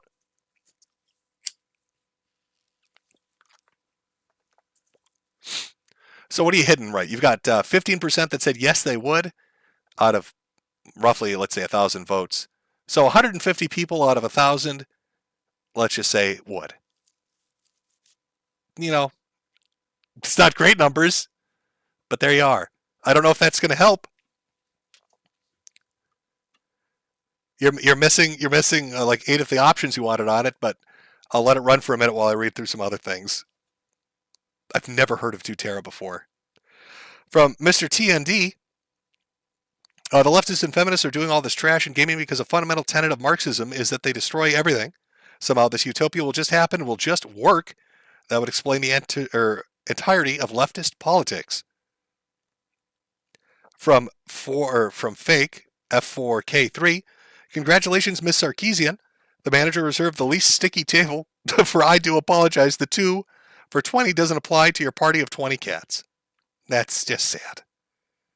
That really is one of the saddest fucking pictures. I'm just going to be honest with you. From Chud Boulder, Sweet Baby Inc. goes to the Middle East. Spread the diversity. From James Stalker Child, will you take part in Porcelain's Patrick Tomlinson documentary? I wouldn't mind, but I just recently watched through a really good series talking about all of it. Like, I didn't know a ton of the stuff that happened with him. And some of it got really funny, so I don't know what kind of insight I would be able to offer. I wasn't like on the ground floor. It's not like I have any biting insight into it that most people wouldn't have.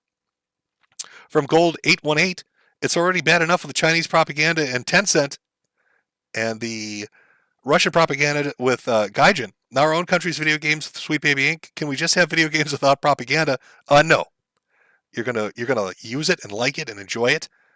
There's nothing you can do about it. From Level 10, these consultancy companies are corporate vampires.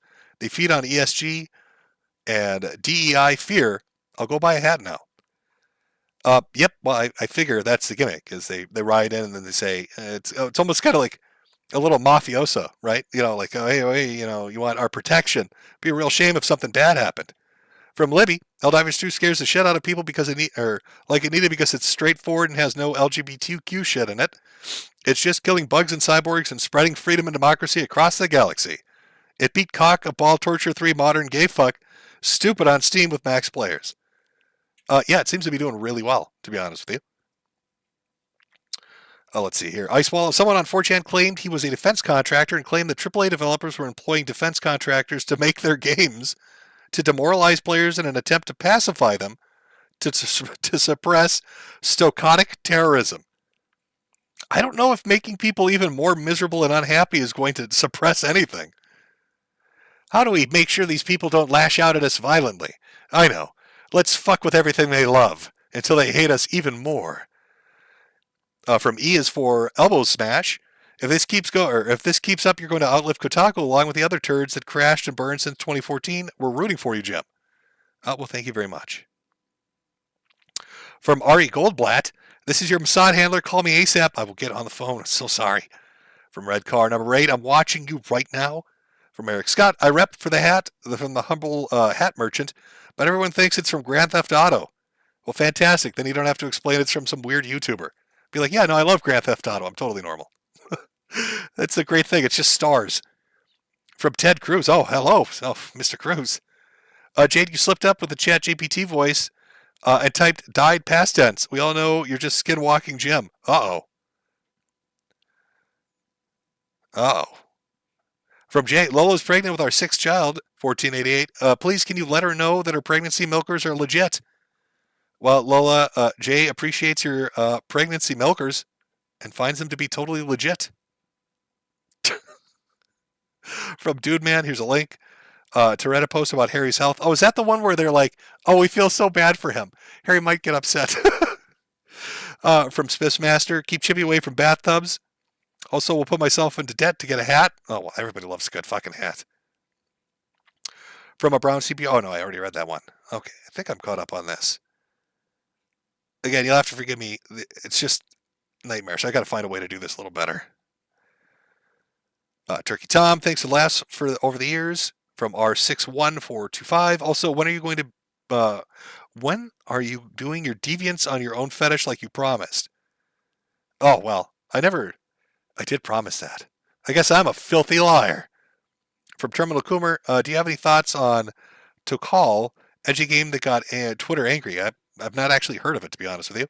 From Hero U45, don't worry, Jim. Peppa Pipkin is sacrificing small innocent children and satanic rituals to save your life. Well worth the price. Well, I appreciate the effort. From R61425, again, I used to watch your vids back in middle school in 2014, saved onto my iPod, waiting for first period. I figured I'd send a buck or two after college and getting my first job. You deserve more than local strip club whores, even the DFC ones. We bought them for Daddy Jim. Okay, I think I'm caught up. I'm trying to get everything here. This is a fucking long name. 2 minutes 5 seconds until I enter your butthole. Sent. Please watch the Jewish guy video being big mad about the street performer Mexican. Say to Serena, please Papa Jim. Are you talking about the trumpet guy? That's a really old video. All right. By the way, I've had this poll up now for 7 minutes for your doTERRA candle. And, okay, you got if you combined all the yeses, you've got almost 20%. So you got what, 2,000 votes, 2,200 votes? 20% of that. That's what you're looking at. That's what you're walking away with. So about 2,200. So about 440, 450 people would. So there you go. Hope that helped with your marketing class. You put the little piece of datum into it and whatever paper you're working on. All right, let me just double check this. And then I will have to load up. Rama Rama, since I promised that one. From Matthew Harder, play Moon Cricket's Rapocalypse as the outro. I would love to. It's 9 minutes long, but I've already promised Rama Rama. I have to keep my word on that. From David, just started a new job. Thanks for all the laughs. Okay, I think I've actually read these. And then finally from Nicholas, Glad I could help. Memoirs of James O'Shea Hennessy. Well, I could. Glad I could help. The Memoirs of James O'Shea Hennessy. For my memoirs about bike pumps up the ass, I could go for that. All right, let me throw up Rama Rama here. 1 second. Hopefully it's still on YouTube. I don't know. I don't imagine it wouldn't be removed at this point. Okay. Get that queued up. Sorry, chat. Just 1 second here. All right. If the super chat you sent in, a Ko-Fi or a Cash App, if I missed that, I'm sorry. I'm a doddering old man that fucks up quite a bit on occasion. Anyways, for the people that stuck around, I hope you have a good weekend. Enjoy your hobbies. Don't let these petulant, pissy people mess with them. It sounds like Helldivers is good. $40, pretty cheap. Or go buy a doTERRA candle. I don't fucking know. Maybe that'll relax you. I don't know what it smells like. Could smell like shit. I have no clue. Multi-level marketing. It's like Amway. Is that what it is? Oh, it just makes me curious. I'll have to look it up later and see what I've been tricked into. Anyway, for those that stuck around for the chat portion, thanks. Hope you have a good weekend. I guess we'll all see each other on the battlefields of Gamergate. Remember to try to avoid angering H-Bomber Guy so he doesn't slaughter us all in our sleep and drink our fucking bloods. Okay? Hide your cats. Don't let Mersh steal them. If you own a horse, don't let Vaush near it. And then, of course, rip in peace, Akira. It actually is very sad that he's passed. I really, really enjoyed his stuff, and it fucking sucks. It fucking sucks. I don't know what the future of DBZ and other stuff is going to look like without him there to guide it. Man, I hope it doesn't get shit up. But let's aim positively. Let's hope that it turns out good. Maybe he left behind like a manuscript that said, "Hey, should I ever die, don't fucking ruin my characters, and here's what I want to happen." But then sadly it turns out what he wants to happen is like Dragon Ball GT Part 2, Goku Boogaloo, and then we're all just sobbing because we can't stop it. But with that, I'm out. Have a good weekend, and we will let Rama Rama take us away.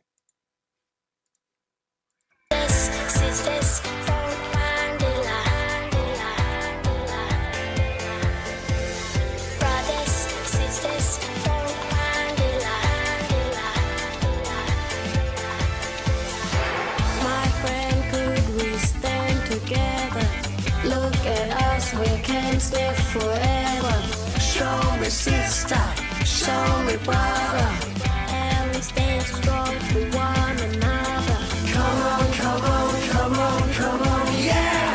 Come on, come on. We could be leaders of the islands. You don't save petrol from a can. You put the petrol in the car station. Don't be Rama. With your brain, you say you're deadly. Do you understand? You don't need petrol from a can. You put the petrol in the car it goes. Don't be Rama, sniffing up your nose. Don't be Rama, don't be Rama, don't be Rama, don't be Rama, don't be Rama, don't be Rama, don't be Rama. Love your friends, protect your family. They are with you when you are lonely. Don't bandera. When you stop, your brains will be clear.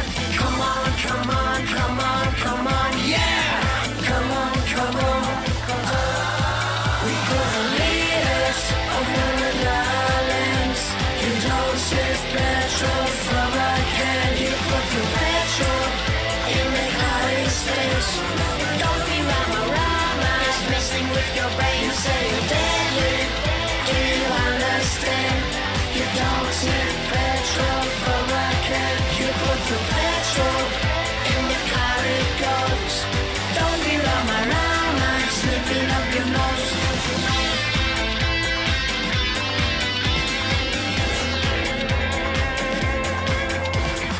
You not deadly, you Rama. Gonna get caught like Dylan Osama. Yeah, I tell you, 'cause I can. no sleeping, sniffing too much petrol, killing your brains, killing your brains. We could lead us over the darlings.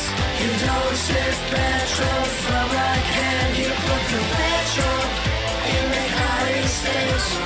Don't be rama-rama, it's messing with your brain. You say, Daddy, do you understand? You don't sniff petrol from a can. You put the petrol in the car it goes. Don't be rama-rama, sniffing up your nose. Use your brains, think about your cold shot.